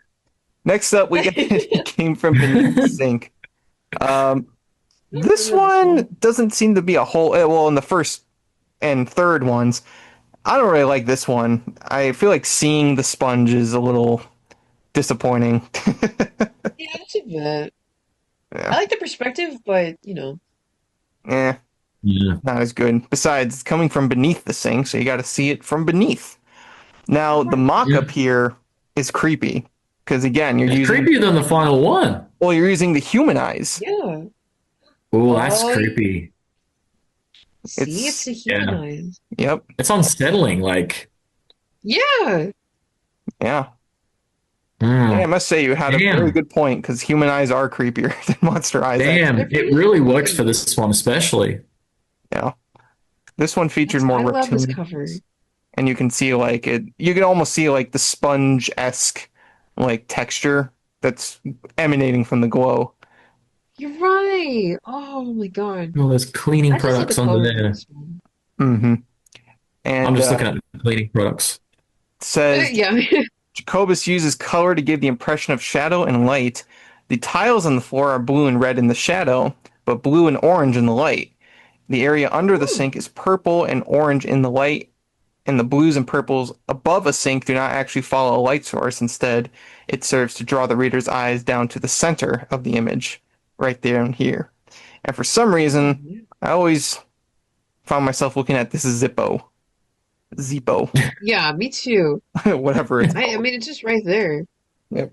Just Zippo. I don't know what it is. Dish soap, Zippo. floor soap. I don't know. It's just Zippo. Zippo. Zippo. Oh man. Whatever it's called. Oh boy, now we got Night of the Living Dummy 2. This is one of the most beautiful colors Goosebump books. Yes. Like, if not the most beautiful colored Is. Goosebump book. It's so pretty to look at. Yeah. It's Yeah. amazing. I think Nick even said he remembered when this came out, like just seeing it on the shelf stood out so much because it was like It really pops so out. pink and Mhm. oh, look at that. It's just so creepy, like, because it's a little girl's room and then just Yeah. like the thing that makes it creepy is how like his body is lifeless, but he's propped up. Like somehow there's something just lifting him up, like like a spirit. I love how he's done that. Yeah. Yeah. And I It's very like spooky. it is spooky. Well, it's funny too because it's completely juxtaposed by the rest of the cover because it's covered in, pink bed, pink sheets, green and blue wallpaper, and then you got the two stuffed animals in the back. Yeah. It's Nick very creeped stark out. contrast. They're like, no. And he's got the blue eyes. Yeah. I love it. Man. And yeah, I do Oh. like that you can kind of see like the stuffed animals are like freaked out. Yeah. The This sketches one were looks kind of like. concerned. This bunny looks concerned. Yeah, he looks What was the scared. first sketch? That first sketch was like crazy. Oh, I He's love like, the first look at sketch. him. He looks like he's Yeah, about to like do a sure. wrestling move. Yeah, you're right. And the bunny's on like the ground. He's about to jump on the bunny. He's Oh my about to God, like you're- bang. And then I love the other one. He's just He's got laying in the powers. bed. Yeah, that's a big tone shift. It's funny. I kind of like him No. laying down on the bed. He just looks cool. Like he looks like He looks pretty chill. he's very chill. Final product though. Just Yeah. It's great. It's awesome. No. And blue eyes. So they brought the Yeah, blue there eyes you go. in. no, he looks creepy. Look cover. This All right. his skinny dangly legs. Next up we got the barking ghost. Pretty unchanged No. overall. Skim. One of the worst Goosebumps. But then again, like we're looking at the covers. We're looking at Well, the covers. this cover is good. And actually one thing here, you notice in the color mock-up, his mouth's dripping blood. That's Oh, and he's doing the long jaw that Tim was always doing. He gave even the barking ghost had the long jaw. yeah. I like that. Wow. And it says, featuring a truly terrifying looking dog. At first glance, this appears to be one of the simplest Goosebumps covers, but on closer inspection, the gorgeous color blending can be seen in the background, and the hues used for the titular ghost range from red to blue to white. The tiny pupils used for the red eyes give the impression of evil orbs, telling the reader this is no ordinary dog. The Barking Ghost is the last of the Goosebumps books to get an original cover in the UK line. It only took 32 books for Jacobus to win them over in the UK. Because those UK ones were meh. Yeah. And yeah, they got rid of the blood in the final one. I think it was deemed too intense to show blood. It could have just been drool. Like, Yeah, it could have been drool. That would have been better. and I like the long Bone jaw. around his mouth. Like that. Yeah. Oh, here we go. Gosh. Oh yeah. Here we Oh, go. this is definitely Bjorn's favorite. Oh boy. Wow. You got the horror at Camp Jelly Jam with Buddy. That is the iconic Tim one that has gone around. Mhm. Yeah, this is probably the one that is purely Tim Jacobus as the center of the tension here. It's Oh so my goodness. He is, but I gotta admit, I like both of the sketches. Third one's the best, but I think they're all fine. Either one of them could have worked, really. They're pretty similar Yeah. overall. I agree. Second one's kind of cool, like I don't, but then again, like the wave is just kind of like, no, just I think it kind of kills it. stick with the OG for this one. Yep. Yeah, My because the background and the God, colors. this Yeah. is scary. Says this was yet another character modeled after Jacobus himself, who wore high-waisted pants and a baseball cap to create the image. The too large mouth and wide eyes of the character are unsettling, as is the storm-darkened sky in the background. The touches of orange above the tree line gives an ominous feeling to the image, and a light mist in the background near the boarding room style houses completes the picture of an unappealing campsite. Oh yeah. Mm. No, this one's scary. It It's is pretty creepy. uncanny like. Yeah, well, it's funny too because a lot of people get confused. They think that this is the main villain of the story. This is King Jelly Jam. He's not. He's just Buddy the counselor. Yeah, oh my God. Well, I It don't would have been blame him. That's scarier if Buddy was the villain. Yeah. And you know what? He eats children. That's it. There you go. yeah. It's terrifying. Imagine if that was the Oh yeah. plot. It's about the evil counselors that just eat the kids. That would have been scarier. That would have been scarier. Just like a cannibal camp or something like that. Actually, Yeah, yeah, oh my God. that would have been creepy. Hey, then everyone would have loved this as their favorite camp book because it would have been like, what the fuck? Like, Yeah. how did someone get away with this? Yeah, Oh. definitely. Oh boy, now we got Revenge of the Lawn Gnomes. This is I an mean, inherently silly one. they're all just kind of the same thing. They're all got the Yeah, freaking the flamingos and flamingos, the the orb. water fountain thing. The orb of mysteriousness. Yeah, the orb Yeah. and something. This is a skip one. Just, it's the one that they picked. It's just the one that they picked. It's fine. They're all going to be kind of the same anyway. Well, it does Yeah. say the gnomes on the cover have a serious attitude problem. However, originally they were going to be even more sassy because when Jacobus first turned in the art, the gnome on the left was picking his nose, but Scholastic decided that was a bit too much and had Jacobus Oh my redraw the God. gnome just scratching his head. Why, What? though? Who That's not even cares? that It would have been Kid- funnier. bad. Who cares if he's picking his nose? Like, why is that a problem? Yeah, I'm sure half the Yeah. kids reading these books were He's picking just their got an nose. itch. It's just an Exactly. itch. He's just itchy. He's just got an itchy nose. Let the man scratch his nose. You know what would have been Man, funny? go If on one of living them, with scratching. one of them was nose. like giving the other one like wet willy. Oh my God. Oh, I See, hate- people would One's like do doing that. this. I hate wet Then it would have been really. Oh, That would have been like, good. Scholastic would have been like, hell no. But it's funny. Redo the whole thing. Would've it been actually cool. says down here the two bright pink flamingos serve to draw the eye down to the center of the image, where the orange and green of the gnome outfits contrast with the multitude of shades of blue used for the bushes. The secret star of the cover is the beautifully painted crystal ball, in which Jacobus used light and dark colors to create the illusion of a clear, shining orb. I can see that. I think it's very pretty. It's awesome. It looks very 3D. Mhm. Ooh, Shock on Shock Street. Next, we got Shocker on Shock Street with the giant praying mantis. And this one's pretty similar in its sketches. Another one that's not too different from the final version, except that the mantis was supposed to be green, which is what all mantises look like. But in the final one, it's gray or black or I kind whatever. of like it Yeah. better that's gray. Yeah, Yeah. It makes it more alien-like. it does look more alien-like. It's almost like it's not your typical praying mantis. Aside from Yeah. the fact that it's enormous. Yeah, there you go. It freaks me out. It says the enormous praying mantis on the cover looks to be just that, but closer inspection reveals the metallic gleam and reflective surface of a robot. Again, Jacobus paints a time in between. The sun shines bright on the horizon as flaming oranges and hot pink clouds cover the top of the sky. Shock Street itself is interesting as the houses in the background suggest a very wealthy neighborhood, adding a hint of humor to the illustration. Mm.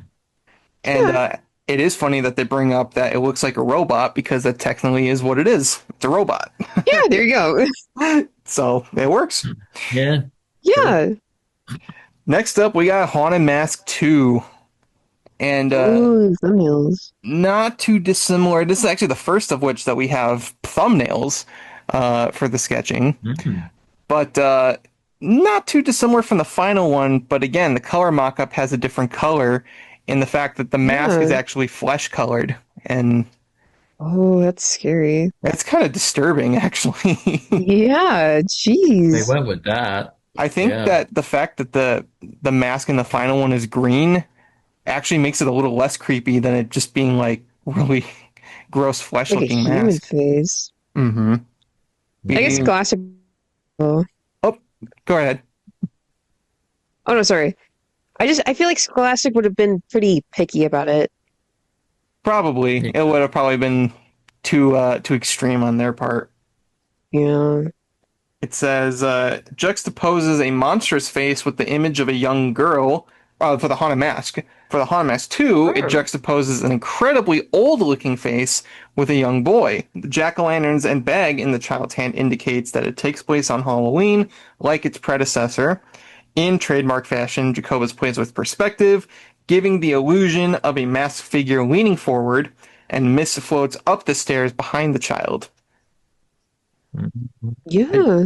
I do like that it almost looks like this is just like a lone house. Like you don't see any other houses. It's like almost alone in a dark forest or something like that. You got Yeah, combo it makes it sneakers. almost scarier. Oh yeah, there's a Converse, There's you're a right. Converse. Oh, and it says another Halloween themed cover also features white sacks for Halloween bags, which might look strange to modern readers in a time of store-bought trick-or-treat bags.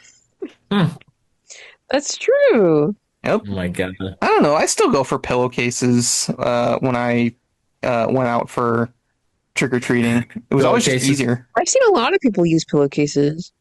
It's something that you just have, and then you can dump it out, and there you go. There's your pillowcase back. Yeah, it's quick and easy. Yep. It's free too. Exactly. That's the most important part. Yeah. It's gotta be free. Now we got the headless ghost, and this is another one that has a photo shoot. And Ooh. this Lucky one's kid. interesting because it has three different perspectives of the ghost walking down the stairs with the head in its hands. But you can actually see that the head is almost like frightened, almost like it's not his head. Yeah. Scary. But in the final version, it looks a lot more Ooh. sinister. Oh, I love this. Oh Mhm. wow. Yeah, the spider The webs. transparency's good. Yeah. Says I like it a lot. it used silver and white tones to create the illusion of a transparent and glowing human coming down the stairs. With solid browns and wooden textures, the stairs, wall, and candles serve as a strong contrast to the ethereal spirit. There's no strange perspective used in this one, and the colors are very realistic. Even the purple on the banner is a subtle tone compared to Jacobus's often bright palettes. In this case, the realism of the background actually enhances the scariness of the supernatural aspect in the image. So it's almost like so normal that it looks scary with the ghost coming down the stairs. Yeah. This one. I like That's it. good. Oh, it really- That one was a lot of cobweb. Yeah, there you go. cobwebs. Yeah. Two of them. Wow. It's almost like they were making up for the one that they took out. Yeah, I guess so. Next up, we got Abominable Snowman of Pasadena. Why does this even need that many sketches? I don't know. Yeah, there's a lot here. Abominable snowman. I will say, though, I do like the first one. I actually think that one is better. Him, I do coming agree. through, Mhm. "Rah." Because he's like It's more ripping, aggressive. he's ripping through the palm trees. Like, I just kind of like that more. It's classics like Yeah, me that. He looks too. too angry. Make him look more friendly. Yeah. Like a Yeah, that's what friendly we got. snowman. So this is the one that we got in the final version. It says, Oh, what was that? it's kind of lame compared to the first sketch. No, I agree. Look at him. Honestly, He looks so one- shy. He does look. He's like he's hiding behind the pole, but he's so big that he can't. Yeah. It says only in the Goosebumps series are the iconic hills, palm trees, and blue sky of Southern California the perfect backdrop for a snow-covered Yeti. Jacobus said the title of this book made him laugh, but the drooling pink and yellow-brown Yeti doesn't look very amused. The tilted mailbox and ripped-up light post indicate a rampage on an otherwise normal Pasadena street. He's barely rampaging, but okay. Yeah. Sure. I think the other sketches indicated more of a rampage, but Yeah. whatever. Fucking heck. Next up, we got How I Got My Shrunken Head. This one's pretty interesting because the other sketches are way different from the final one, and there's a lot more shrunken heads in the sketches. Yeah. There's a There's a lot. bunch of them. They almost look like Nah, skulls. the kid's bedroom with the checkered floor. Done. Yeah. That's Yeah. that's what Tried and you need. true. And the Converse sneakers on the floor. Yo, oh God. Yeah. You got everything. Got everything. I think he said like this Yeah. is the one that he incorporated the most of his signatures into. I can see it. Yeah, the checkered floor, the sneakers, everything's there. Perspective. Everything's here. It says in And this his love for case, baseball. His love for baseball. Yeah, well, it even it's right says there. down here, several common Jacobus touchstones are depicted, including a tiled floor, warped perspective, and a pair of Converse. Wow. And it You says got that everything in. Jacobus used models for most of his covers. However, in this case, he had to come up with the image in his imagination. He drew several heads to pick the best one. Then he drew a typical messy kid's room, leaving space at the top of a dresser for the head. Cut out various heads and placed them in the space until he found the one that looked perfect in that spot. And that's how Jacobus got his shrunken head. Hang on, but it says university. The kid's not in university. He's like 12. Why is he? Maybe he's hoping for it. I don't know. Honestly, that's true. That was his Kid. brothers. That was his older brothers. Maybe. Yeah, there you go. I like the monster truck painting on the right wall there. It's pretty Oh fun. man. Next up, we got If Living this was Dummy. Craig White, we know what Craig White would have done. He would have put like a picture of, I don't know, some other Goosebump thing on the wall. Like, Maybe that can be his next commission. yeah. Oh, Next Living up, Dummy we got- 3. This was Tim's favorite dummy cover, he said. Yeah. Oh. Favorite of the slappy ones. And this one had a few different versions. You have a more up-close version in the second one. You have a very up-close Oh. version in the fourth one. I do like that That one. first sketch would have been very much working for Living Dummy 1 because what happened in Living Dummy 1? Open fridge, food everywhere, and Slappy sitting in the chair. That's Oh like my that's God, like You're right. that's literally like a scene They really from the do. first book.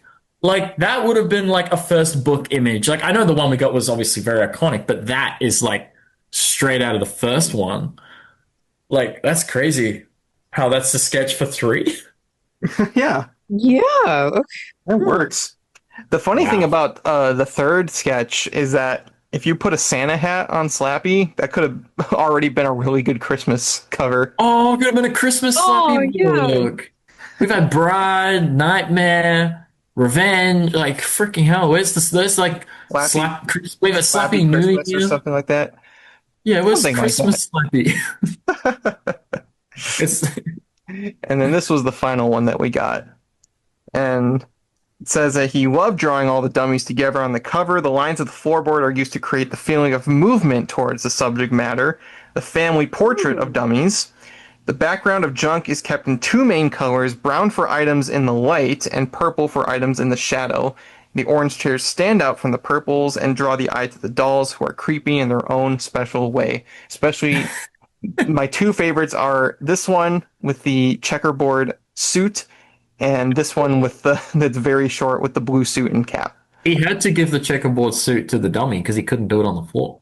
So he's like, you gotta give Right, the dummy the right. checkerboard. Which one do you think would be Rocky?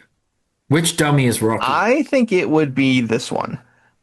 You It's the reckon? Yeah. closest to a gangster looking one, which is what they describe him as in the book. Yeah, I can do gotta that. be Rocky. And then Slappy's got a girlfriend too in this one. Yeah. There she Oh my is. God. Really? Well, I mean, I can see why it's his favorite because he got to draw multiple dummies, I guess. So it was fun for him to do. But my favorite's still the second one because of the pinks and stuff. Just the colors, like, just pop so much. It's one Love that them. stands out more. Stands Yeah. out like, whoa, like, yeah. Next That's up, we cool. got Bad Hair Day. Now, Oh boy.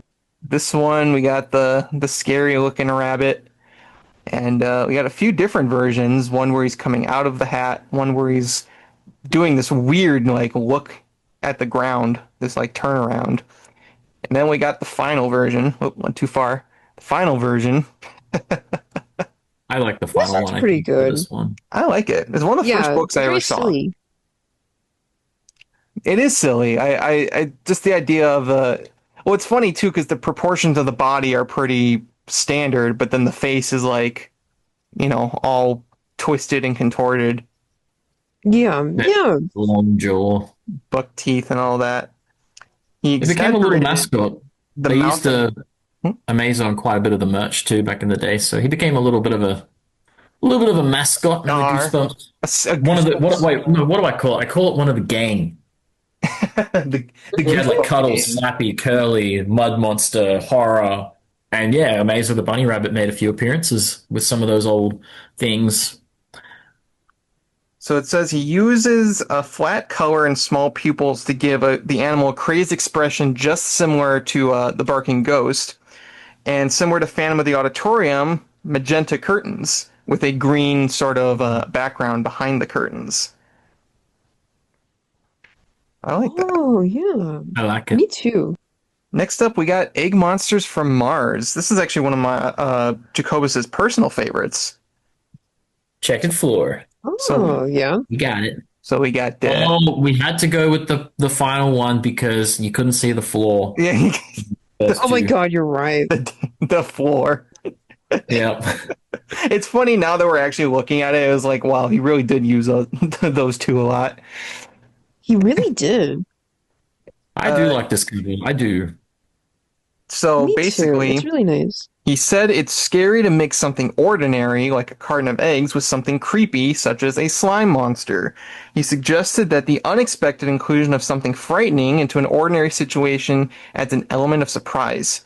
He heightens the surrealism of the image with a strange perspective, enhanced by the orange, red, and yellow tiles and with the curve of the kitchen counter. The color and texture of the monster are particularly disgusting looking, and the black eyes add an element of evil. It's one of my personal favorites. Yeah. I quite like it too. Yeah. Now we got the Beast from the East. And this one, I feel like all three kind of work. But something about the final one I think I just like a little more. I like the second one. It just kind of looks like, hey, Yeah, he's just Yeah. kind of chilling there. just like, Yeah. what's up? It's like, what do you want? Those colors on those plants are so pretty. Like the bottom half of that, yeah, like just the whole Oh, yeah. bottom, like is so nice to look at. I can see why a lot of people do like this cover. Because like that, yeah, just the way he's done that whole It almost bottom looks section. alien. Like everything about this looks like Yeah. not Like earthly. an alien planet. Yeah, Exactly. it does look like an alien planet. It really works. Like weird plants, weird looking plants that don't look normal. They're Another like awesome umbrella plants. moonshot too. It's like an umbrella. hmm Yeah, Umbrella yeah. trees. It does look like an umbrella. All right, now we got Say Cheese and Die Again. This one's pretty similar to the first book. Not too many differences between these, except for the fact that he did keep the eyeless sockets of the skulls in the concept drawings, but in the final version, he added eyeballs to them. And instead of having a Oh, I barbecue, like they're it. having dinner. But like, A nice Yeah. turkey dinner. and that Yeah. kid, that one skeleton's wearing red Converse. Oh my God. Jesus Christ. Well, I That is like just too that like- they're like serving up just like a turkey that's just bones. So it's just Yeah. bones eating bones. How do Cannibalism? you, they're cannibals. Yeah. They're Right. skeleton You're cannibals. right. Cannibal skeletons. And dead flowers They too. could eat each other. Right in the middle, Oh, dead that's a flowers. detail. I like that. Now we move on to Ghost Camp. And Beautiful. all three of these look cool. I love the just invisible Ooh. campers Oh, I such a remember good this cover. It really caught my eye. Me too. This was actually this is one of the ones I remembered seeing in the school library, and it was just one that kind of Yeah. caught my attention. It is the best ghost story. I love it so much. Great. It's really Best ghost story Stein's written. Cover I is agree. great. Yeah, it is. It's so well done. It's so well handled. Like the story is great. The cover is great. It is a 10 Goosebumps. And they're all wearing red Converse except for the pink on Oh the my cover. God, you're right. We're just gonna keep pointing it out. I It's didn't even realize it. I love how just the girls are wearing pink ones, like because they're girls. Yeah, what the? So they get pink Converse, You can see, just so we know You the don't get difference red between the boys. well, you can even see like I'm unable to zoom in, but like you can see the girl has a little bow, and then you can see like the earrings. Oh, you can. Oh, oh, cute. Why did I never? Oh I don't think I ever noticed the earrings, but And this one's cool because like you have the awesome lightning in the back, you have the sort of like the dead trees and all the bushes in the front, and Yeah. I mean just the colors are great. I love the use of blues and greens on this one. It's a very very foreboding cover, and it works because Stein considered this one of his scariest books that he's ever written. Wow. it is like in terms of a ghost story, it's like I think it's the top tier of the ghost stories. Yeah. Really? It's Wow. creepy. Next up, we got How to Kill a Monster, and this one has quite a few differences. Oh, I love that one where he's like breaking down the door.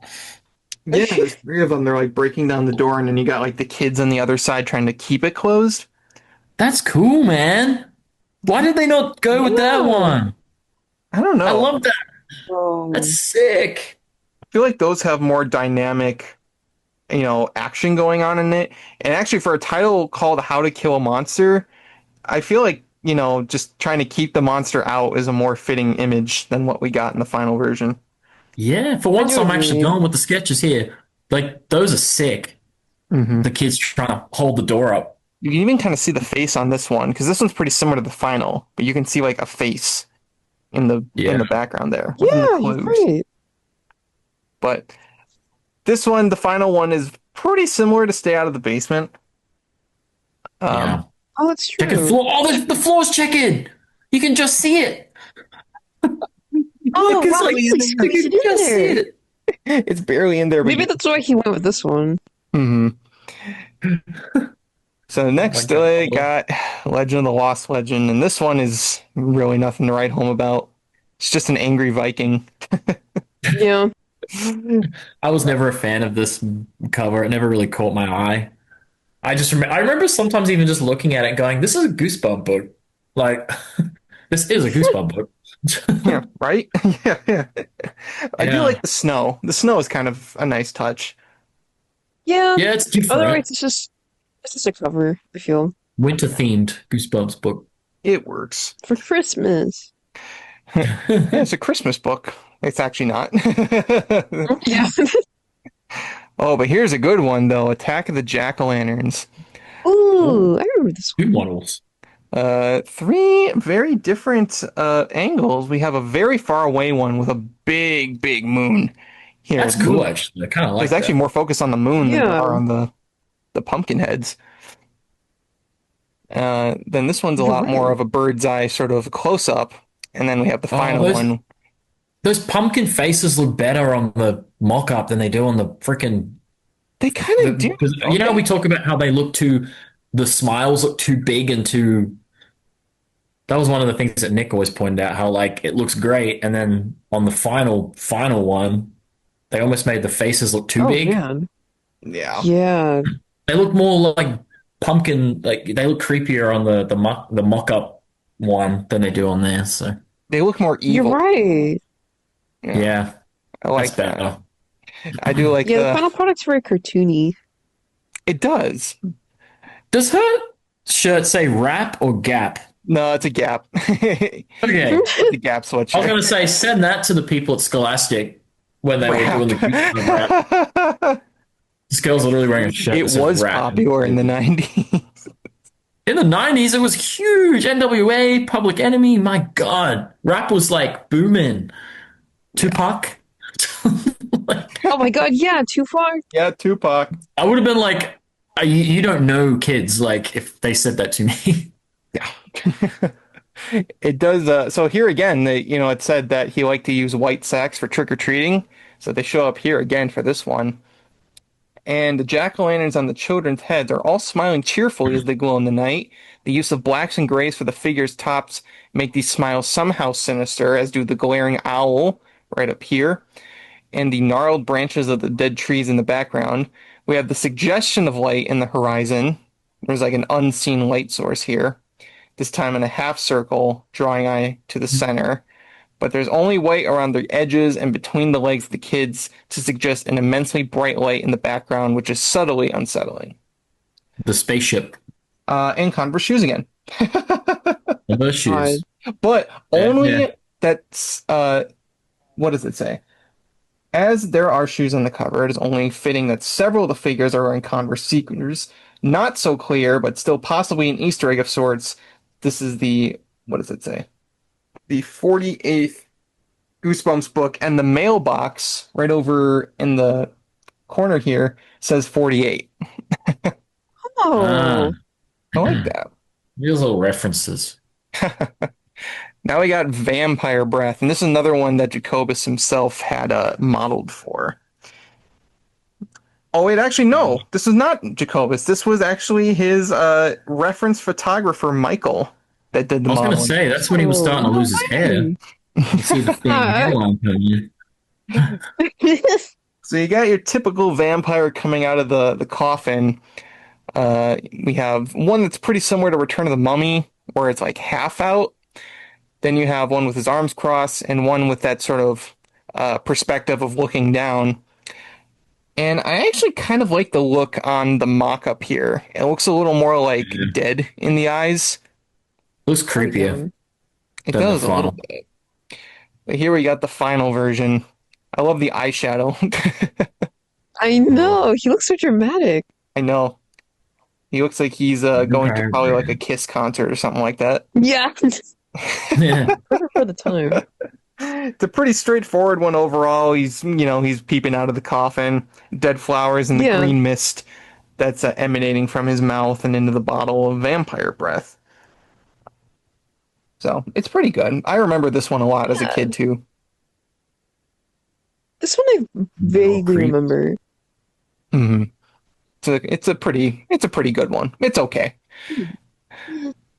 But one that is really good, I think, is Calling All Creeps. We got 3 different perspectives. This one's more close up inside the phone booth. This one's more straightforward, not as crazy of an angle. But then we got the final version, which is sort of like a mixture of the two. And I really like this one. I like this one too. I love the sky, the starry sky. And then there's the harsh light from the telephone booth. We got a strap Yeah, shot. this one is nice. It says it features something that's almost extinct in the United States, a telephone booth. And they're dressed in fashionable 90s clothes and resemble pink velociraptors. He uses his trademark pink sky, this time with blue instead of purple to highlight the creepy trees in the background. They do just look like velociraptors, don't they? They really do. Yeah. Or alligator, like the purple alligator. Or lizards. That's- It's something at least like reptile. Yeah. Yeah. I like it. All right, next up we got Beware the Snowman. We're in 1997 now. We're in the boy. declining year of Goosebumps. Oh no. Here we That's have how I see. big mouth snowman, like really big mouth snowman. And this one is he might have like lockjaw or something like that. It's like he's pogging. They all Yeah. look so weird. Just go Screaming here. almost, it looks like. Go with the final Yeah. one. Yeah, this one's definitely lockjaw right here. His jaw Yeah. locked after eating a big sandwich. Big But giant sandwich. the final version we ended up getting was this one, pretty standard snowman. And not much going on in the background. It's pretty much focusing primarily on the figure itself. It's not too bad. Mm. It's just It- it's very simple. Yeah, it's a simple one because you just got a snowman and a mailbox. Pretty straightforward. Yeah. Next up, we got No. How I Learned to Fly. Oh God, Tim, you really went all out on this freaking Converse sneaker cover. Wow. It's basically just like the main focus is the shoes. The shoes, the good old shoes. Well, here we have, it looks like they were going for the Golden Gate Bridge in the original version. I don't know if that's particularly what's supposed to be going on. It says here, Such a weird cover though. Like, oh my God, there's a freaking cover model for the next one. Holy! yeah, patience, Bjorn. We'll get to that one. It says, It's right on my screen. I can see it. the focus of this one is the enormous red Converse, and it's mirrored by the surrounding birds who sport evil red eyes. So it's like the red and the white of the shoes matches the red and the white of the birds. Yeah. I like that. Oh, what a cute detail. And the bridge and island below resemble the Golden Gate Bridge of San Francisco. The colors of the bridge are muted slightly by a light fog effect, so it's not exactly the same. That makes sense, yeah. I like it.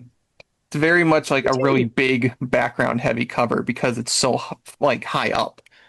Yeah. So it works. All right, now we got to talk about Chicken Chicken. Oh, joy. Yay. This one's funny. I love this one. I love this. I can't believe he had to choose between sketches of this one. Like, Yeah. just like I would have just been like, whatever for this one. Like, Well, and originally Yeah, you saw picky. that they had the chicken beak on the girl's face, but in the final version, nope. No. Yeah. Very shocked face. imagine I love it. painting this one, It's a like cover. painting this one, like I love the perspective. I love the like how it's walking towards the like the POV. I love the lightning over the barn. It's so- evil Oh, barn. yeah, that's the evil barn. No. And it says here that the art was flipped for the final cover and was evidenced by Jacobus's backward signature on the illustration, and it was restored to what it should have been on the reprint cover. Oh. Next up, we got Don't Go to Sleep with the big hand. Ooh.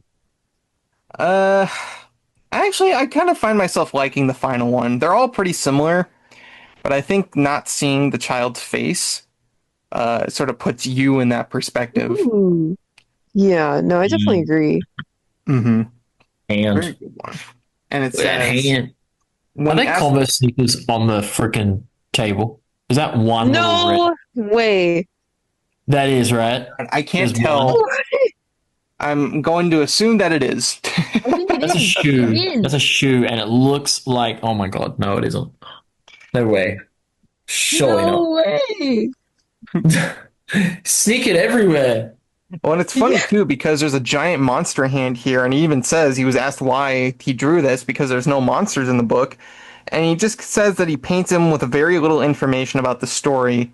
In fact, when he got the chance to read the books years later, he was shocked by how well some of the covers lined up with the story. Except for this one, it was pretty, pretty skimpish with the details. Yeah.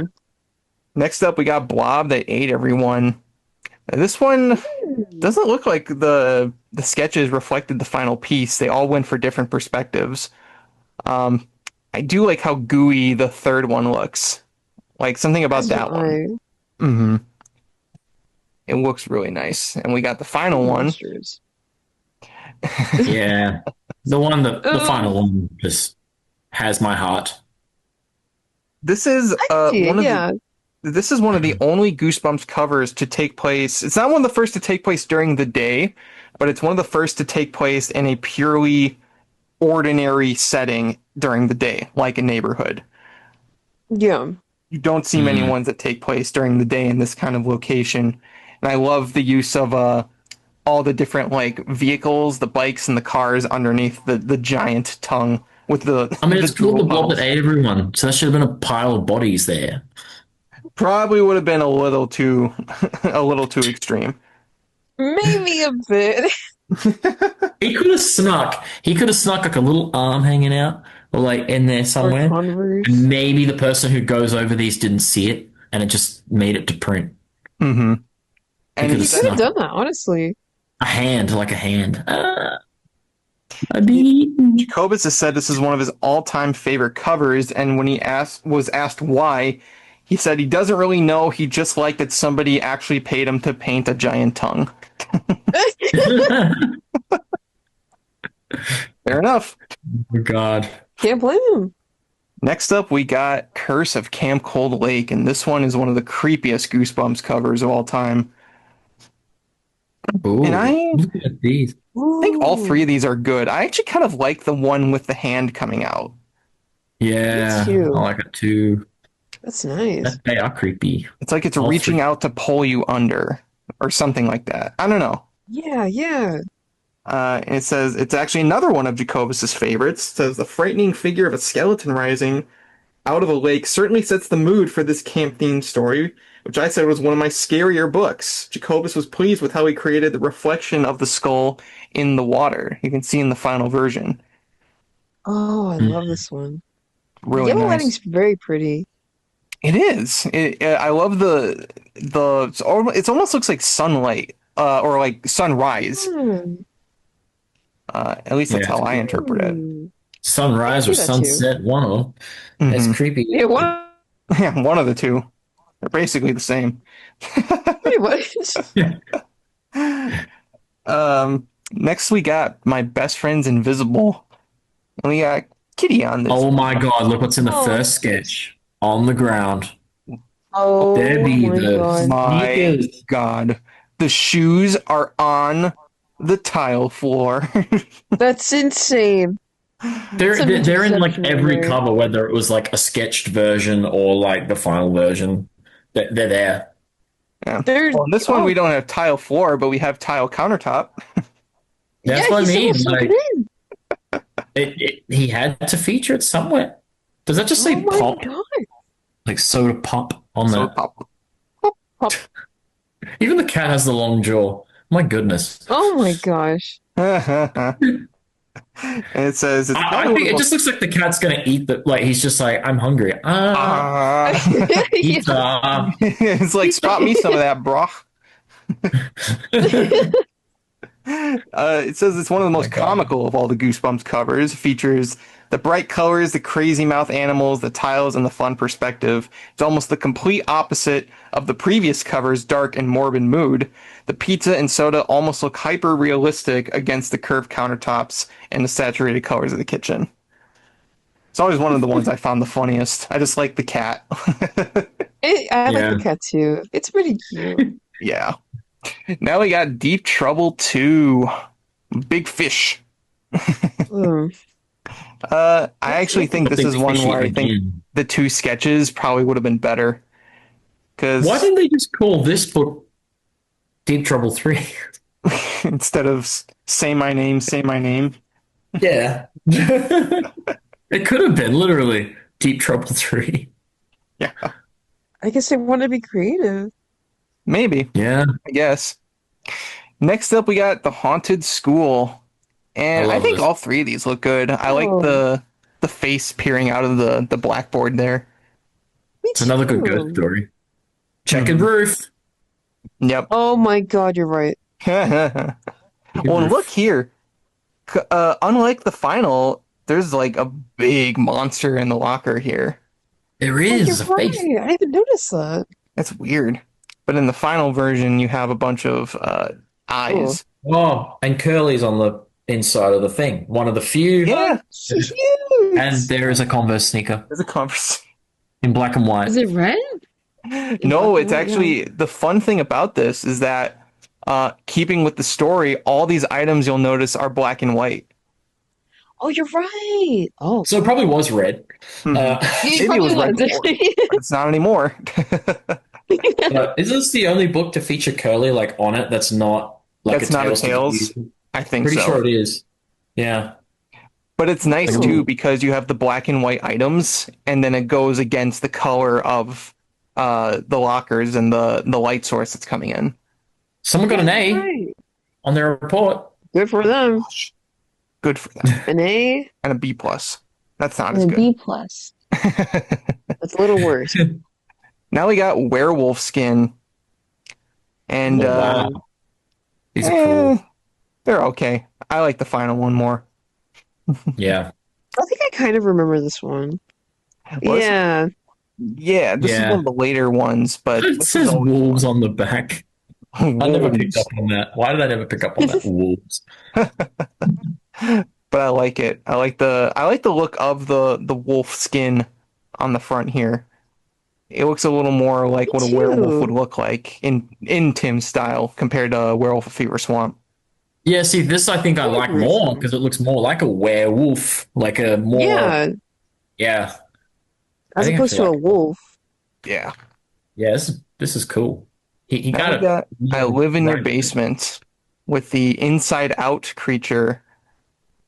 Which has Ooh. no eyes on the sketch, which is good. I actually kind of like that. I don't know about it. I feel like just a mouth on this like blob looks a little scarier. Don't you guys think? Yeah, I agree, think so. honestly. Yeah. I don't know. It just kind of looks like, I don't know, a little more like unhuman, but they added some I little eyes on the agree. side here. I think I'm surprised he didn't Look add at Converse me. sneakers to this one because like he could have just put them anywhere, literally. yeah. Literally anywhere. But for some reason, no. This one he was like, I don't need them.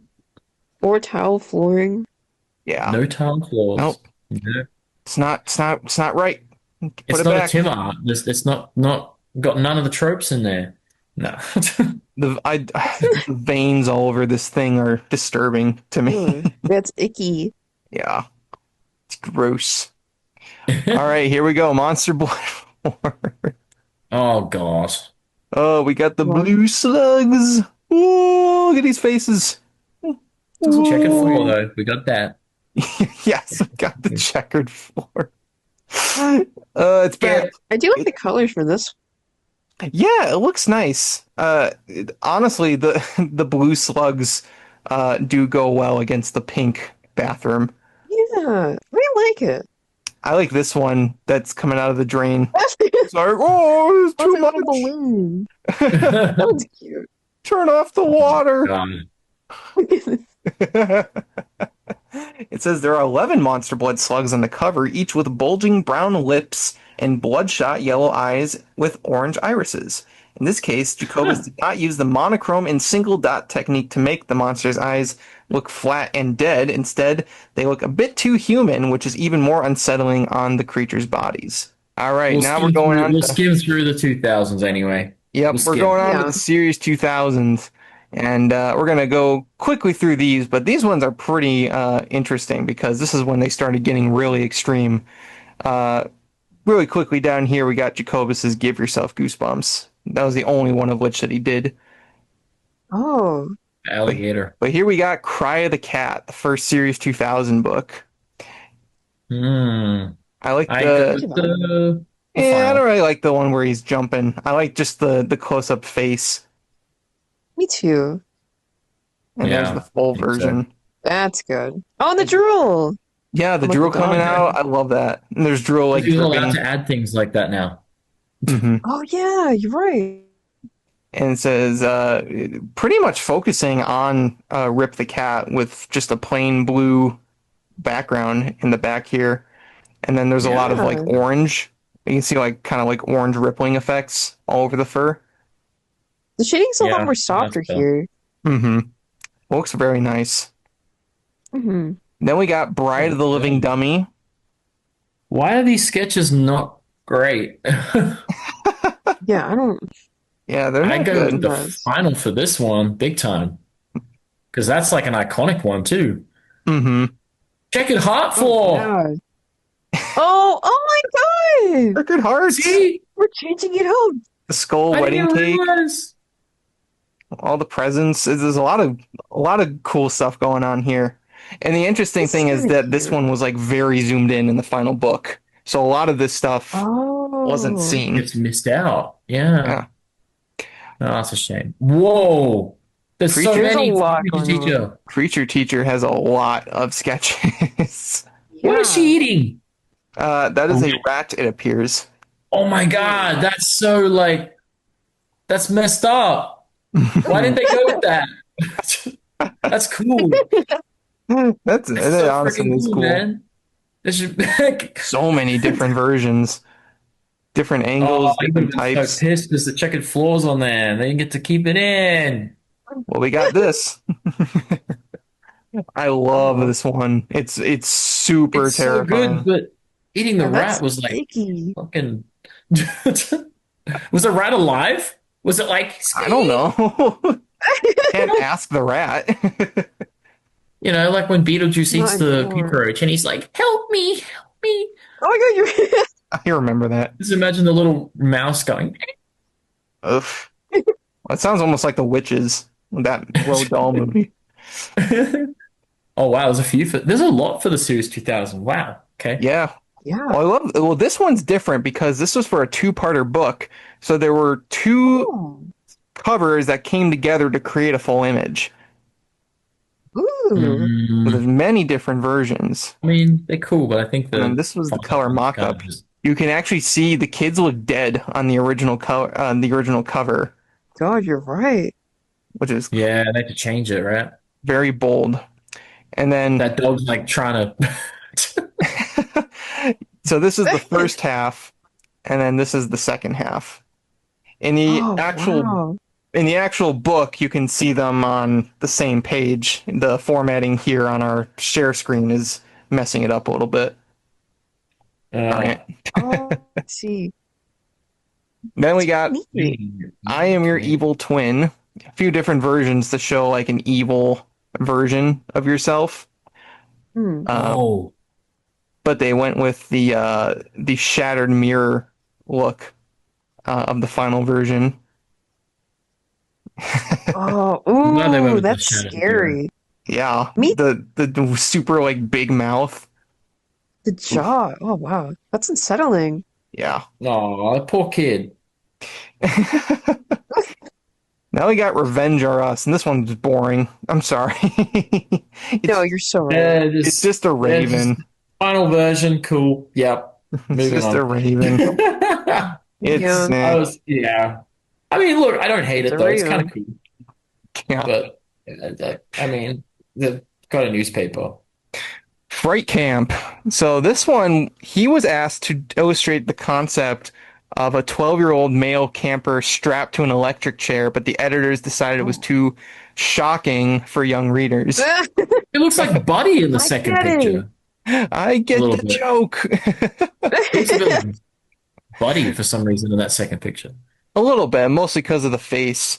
But you can see how it evolves from. I like this one, the big Oh like. my goodness. Ah! But it Yeah, evolved. no, Yeah, got it the looks raccoon. funny. They I gave like us the it. raccoon in the end. It's all good. Yeah, I don't know. There's one with the raccoon in the electric chair. I guess that's somewhat more palatable. But they couldn't do it because it's animal cruelty. They would have been like, you can't do that. Rex would Yeah. suck anyway. Okay. So Well, we got that version. I actually think it says that the reason why Jacobus ended up going with a raccoon was because he would always find them like rummaging through his garbage when he used to work at this like Aw. one of his old jobs. That makes sense. So then we got Are You Terrified Yet? And this one has a jar full of spiders. I love This it. one is creepy. Sticking your hand in there. Hell yeah. Yeah. I love spiders. That's cool.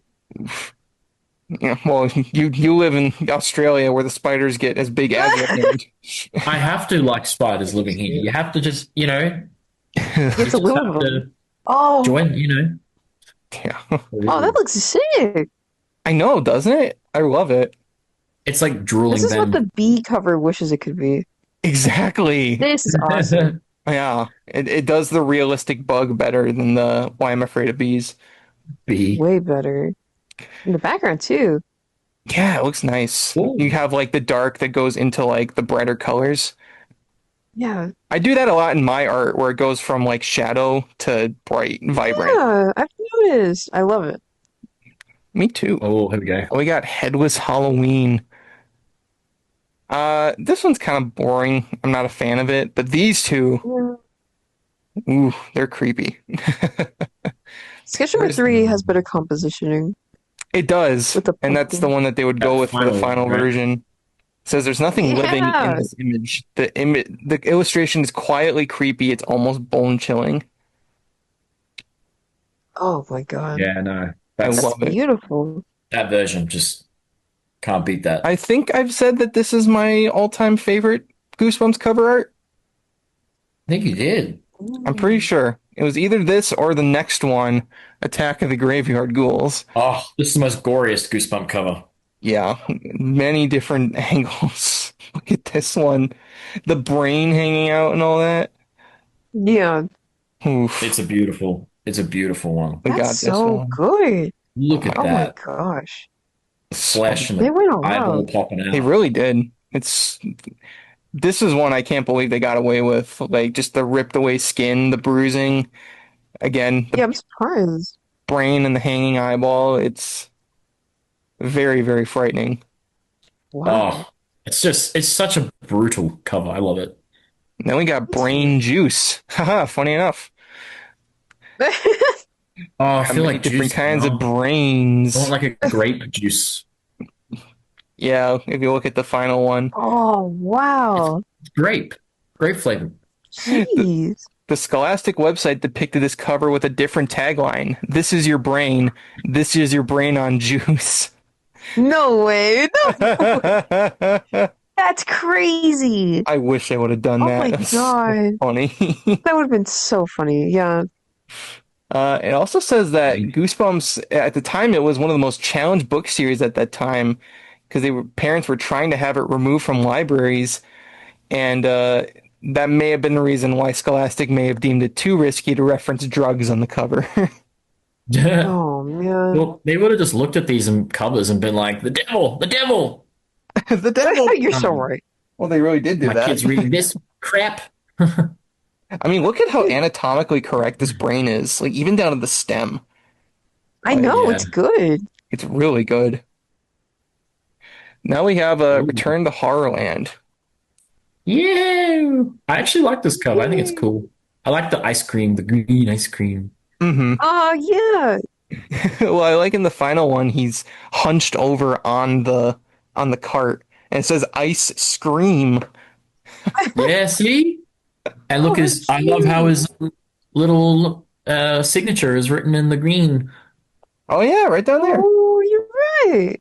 I didn't even notice that. That's cool. I love all these Series 2000 books. They're so like they all pop somehow. I don't know. Even that Revenge of RS one, even though it's the most boring one, it still pops because of the colors. These just pop. They're all good. They are good. I like them. Oh, I love the next one too, especially Jekyll and Jekyll and Hyde. Heidi. That's a good one. Yeah. Look at these I different like it. sketches for it. Well, these are cool because I don't think these were made available, these Series 2000 ones, before this book came out. So this was like the first time you got to see the different perspectives. Oh, nice. And then we got the final version. Oh, man, that's. look at Oh, that. wow. Oof. Wild. The perspective. I know. It's so good. I love when they do that. Like you're almost like looking down upon it, and it makes it Yeah. easier to see the girl that's hiding over here. Well, Series Oh, 2000 and is the the most moonlighting on her underrated face. Yeah. in the Goosebumps Yeah, series. wow. Like, they're the most underrated books. I love them. Oh, the next one freaked me out, the cover as a kid. Oh yeah, Scream School. Actually freaked me out, this cover, for some reason. I don't know. I didn't like looking at it. I No, love I the can see hair. why. The hair's I don't know really why. cool. It's like the melting face, it looks almost like Yeah. wax. Yeah, I can see that. Hmm. He's drawing a Something skull. about that unsettled me. I don't know. You know, when you got like your 8-year-old brain, you see things differently. Like my 8-year-old brain looked at that and went, "What the hell? He's melting." And then we got the Mummy Walks. I think this is I don't like the final cover, but I think if they went with these, it probably would have been the best Mummy cover of the ones that Tim did. Well, look at the second Right. one. Yeah, the second one looks cool. I Ooh. like that one. Something about the I love the perspective bandages. of him reaching out. I One think, small step for Mummy. but this one just looks weird. I don't. Whoa. The Get perspective. this out of here. Coming Yeah, out of a cave. yeah, he's got his Different if he had dog. like a kid's head in his hand, like he's holding a kid's head. That would have been Honestly, that would have been man. cool. cooler. Like he's just eating the body, and he's like, "Now I'm gonna eat the head." Why do you keep bringing up eating kids in this episode? I don't know. Do we need to talk Well, about it something? started with the girl.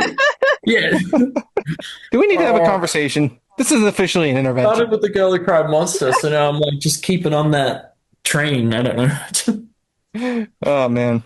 Now we got another werewolf one, the werewolf in the living room. Yeah, And so he's getting his werewolves down a bit later. Just Yeah. that first one was like a wolf, Ooh. and now he's got actual werewolf. Like, look at He's that. getting it. yeah. Oh my Damn. gosh. The cast shadow is great. Hmm. This could be my favorite werewolf cover.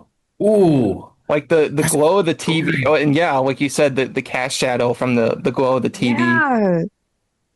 Ooh, this Look at one's his- sick. Yeah. His face is so creepy. It's like It's all like literally messed like up. gory, and Me. he's ripping out of his suit. Oh man, nah. That's probably my favorite werewolf cover now, I think. That's a lot better than the first one. Like I like the goriness of it. Yeah. Me too. And now we got Horrors of the Black Ring. And actually, I'm not too crazy about really any of these, but I do like this one because it almost looks like it's wrapping like a vein around your hand. Ooh. Mm. Yeah. Kind of disturbing, but I do like it. The final one makes it look Oh like my god. in a big. There's a Jewelry. lot of jewelry to draw. Oh, that looks like a pain to draw. Oh, I Mhm. feel so bad. Yeah, we got a pretty neat looking monster here too. Only for them I to think zoom I'll it right be- in on the final cover and get rid of like half of that. And Tim's like, Jesus. Yeah. What an insult! Stop. Uh, Ooh, this is one of Bjorn's absolute favorites. Return to Ghost Camp. oh, it's one of the most chilling covers. Like that was a cover that really unsettled me. Well, look at this one because Ooh. it's supposed to be like the smoke is the ghost. Look at this Oh, one. I love that. The face is like all just elongated. It's creepy. Whoa. But this is the final one. Yeah, it's just something real unsettling. But look at what I love about this cover is down the bottom, the actual camp, the little tiny little camp that he's. I don't know how they even do that. Look at the little tiny details Yeah, of the that's little cute. cabins and the. Oh, it's so beautiful. I mean, I hate that the book sucks, but the frickin' ghost is terrifying on the front. Yeah.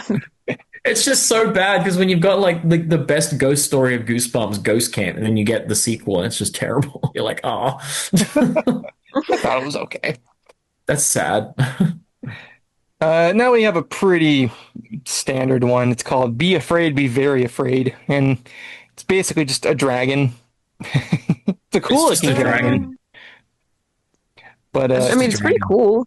I do like the Right. flame effect in his mouth. Like his tongue almost looks like flames.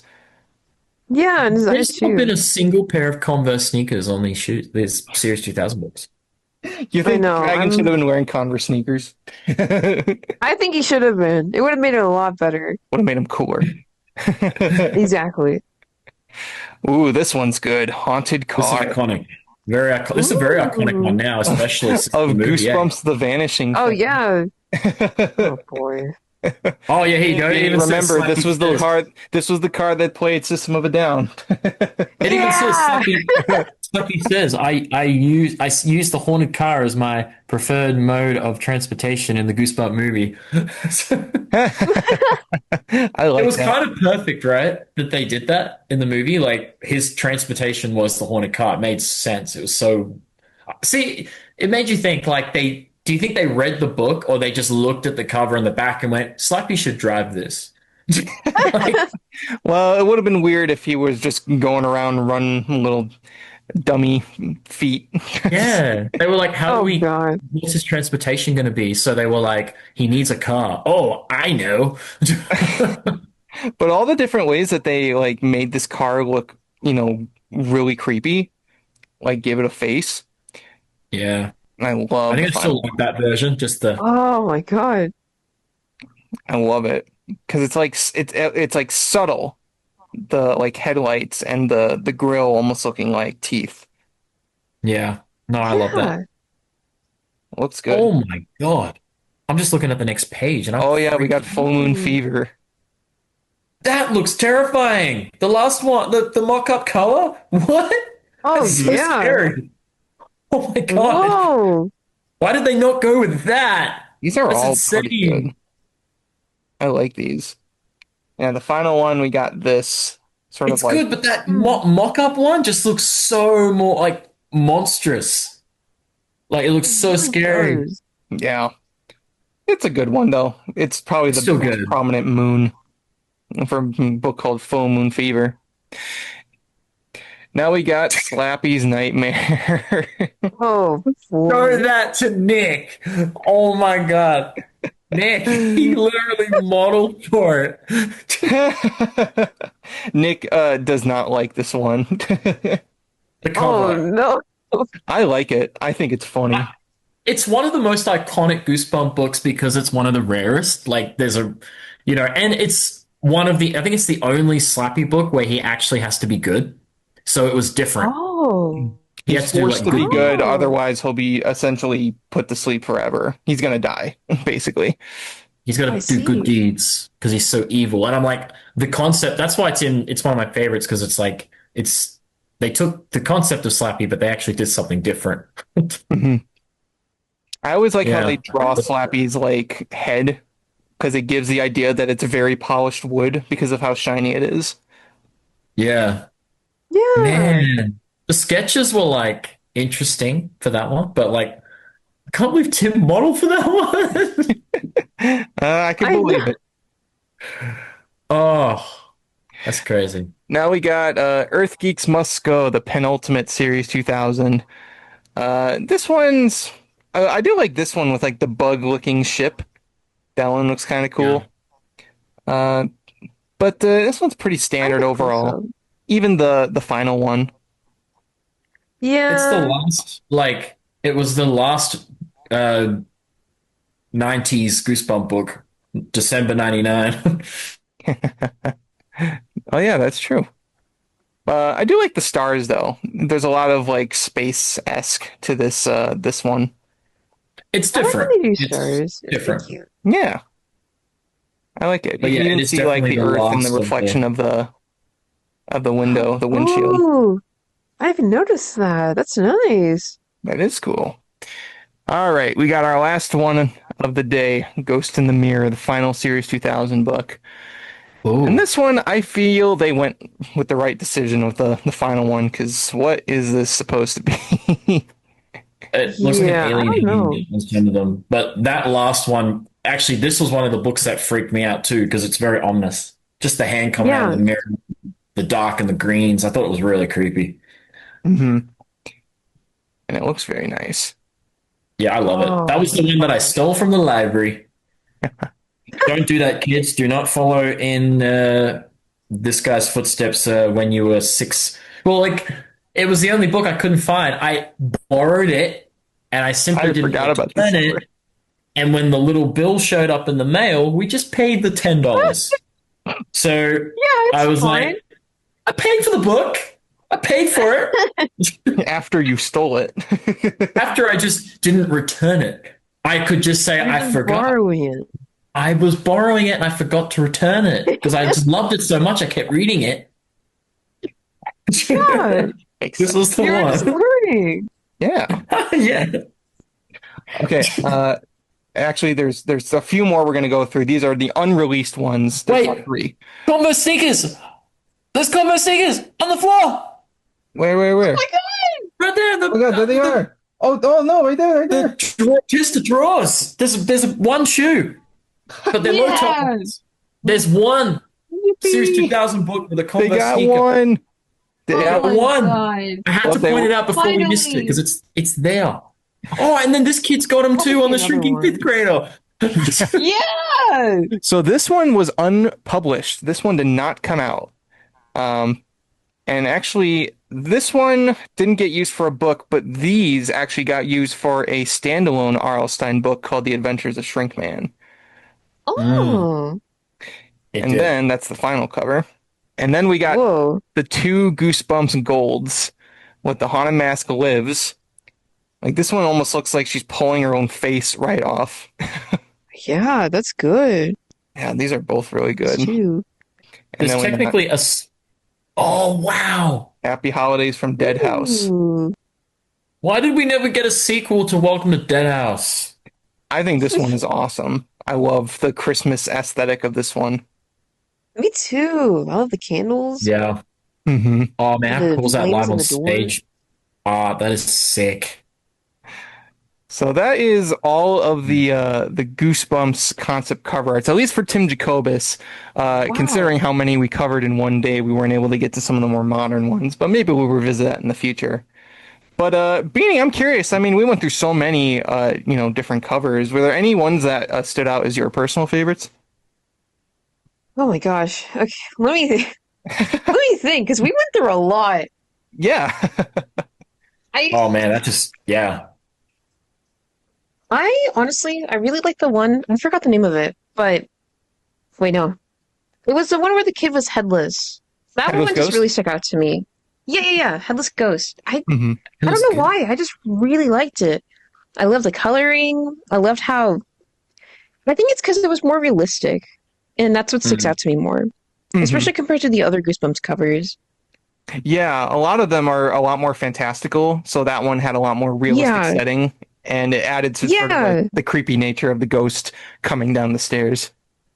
Exactly. That's how I see it. That, and there's also, Monster Blood. That's a classic. That's everyone's favorite. Yeah, no, that Here we one go, is totally. that one's beyond iconic. Everybody's, even though those Oh, books that- aren't as great as some people Oh, would like to gosh. think they are. I do think Yeah. the original is good. Original Monster I think Blood that cover makes up is for it. so creepy and ominous. I love it. Yeah. Yeah. Not the more recent ones, though. Hey, look what's We're on the back lacking Monster Blood. screen. Yeah, okay. You got Monster Yeah, Blood on yes, the TV right Monster now. Blood is right No behind way. Okay. Oh, Oh my 74 God. episodes to be playing. Oh my. Funny. That's I crazy. wasn't even paying attention. That's what I'm saying. Of all 74 episodes, like, oh, cool, Monster way. Blood. See? Yeah, it just happened. tell It was you. just meant to be. It just happened. Yeah. But yeah, no, Yeah. it's interesting to go through all these different covers, even, taking a look at them closer, the final versions. It's just interesting to see like how they could have looked, if the tides were different and the different techniques that Jacobus used, because again, it honestly, digital art, I mean, is very commonplace nowadays, but back then, you had to hand paint, and all Yeah. the different methods that you had to use to create some of those atmospheres and that settings and everything like that. It's very impressive because nowadays it's harder to do that traditionally. So the fact that that was back then, like, that's insane. I can't even do that digitally. He had a great use of colors. Yeah, no, it's incredible, and especially on like tight deadlines, because these were coming out every month at the time, so he was having That's to insane. do a lot of work. I can't Oh, even it's so do good. that. I was gonna say, you think you'd be cut out to do that kind of schedule? That would take me like 2 months at most. I don't know. He was a beast. Oh man, gosh. yeah, he had some talent in him. Oh, big time. But if you guys want to have a look of these for yourselves, like I said, go check out the Art of Goosebumps. You could probably find it on Amazon or whatever bookstores might be selling it. Like I said, it's a little hard to find because it's not as commonplace. But if you get your hands on one, trust me, have a look through. There's tons of trivia in there. Of course, the HD versions of all those artworks. You'll have a blast looking through them. And like I said, maybe in the future we'll take a look at some of the more modern artworks. There are some mock-up sketches for those available, but We've already gone through so much today, and we're a little tired. Lord. So Yeah. Just a minute. yeah, It's Goosebumps. How do we get tired of talking about Goosebumps? yeah. Sometimes you Oh, just right. gotta take a break. Yeah. But that is going to do it for tonight's episode of the Goosebumps Crew Podcast. Of course, Beanie, thanks so much for joining with us and talking some Goosebumps. It was an absolute pleasure. It was great being on here again. I love talking about Goosebumps. No, I don't know as much as you guys, but I want to learn more because it's a really good series. Absolutely. I'm happy to teach you more.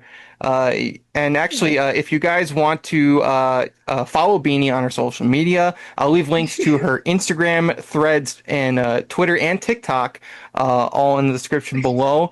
And if you want to join her Discord server, which actually I happen to be in also, I will leave a link to that in the description below as well, so you can come hang out. And we do talk about Goosebumps occasionally from time to time. I make sure of it. And we watch Goosebumps. Yeah, You have to We watch do a more lot. of it. Yeah. Sometimes I wonder if the bottom's going to fall out and everybody's going to be like, okay, stop talking about Goosebumps. No. We'll keep We talking all about it. About Goosebumps. Never. But I'm going to leave all those Exactly. links in the description below. Go support Beanie's work because I can't stress enough how awesome of an artist she is. And I'm not saying that because she's my best friend. But I'll leave all those links Thank you. below, so go check them out. But yeah, Beanie, thanks so much for joining us again. Thank you for having me. It was great being on again. Absolutely, we'll be happy to have you on again. So we'll figure something out. Yeah. Yeah. Yeah, let's do it. Maybe you'll become the honorary fourth member. Yeah, I don't know. I'll And force of my course- way in. Yeah, definitely. You're worming your way in. And of course, make sure you follow Bjorn and Nick at Goosebumps, Aussie Fan, and Sean, respectively, as always. If you like today's episode, make sure to like and comment. If you're watching us here on YouTube, subscribe to our YouTube channel, follow us on our audio platforms and social medias. All those links are in the description below, so check them out. We'll have another episode for you next week, but until then, this has been the Goosebumps Crew Podcast, and from all of us here, I want to wish you, as always, to take care, stay safe, and have a very scary day.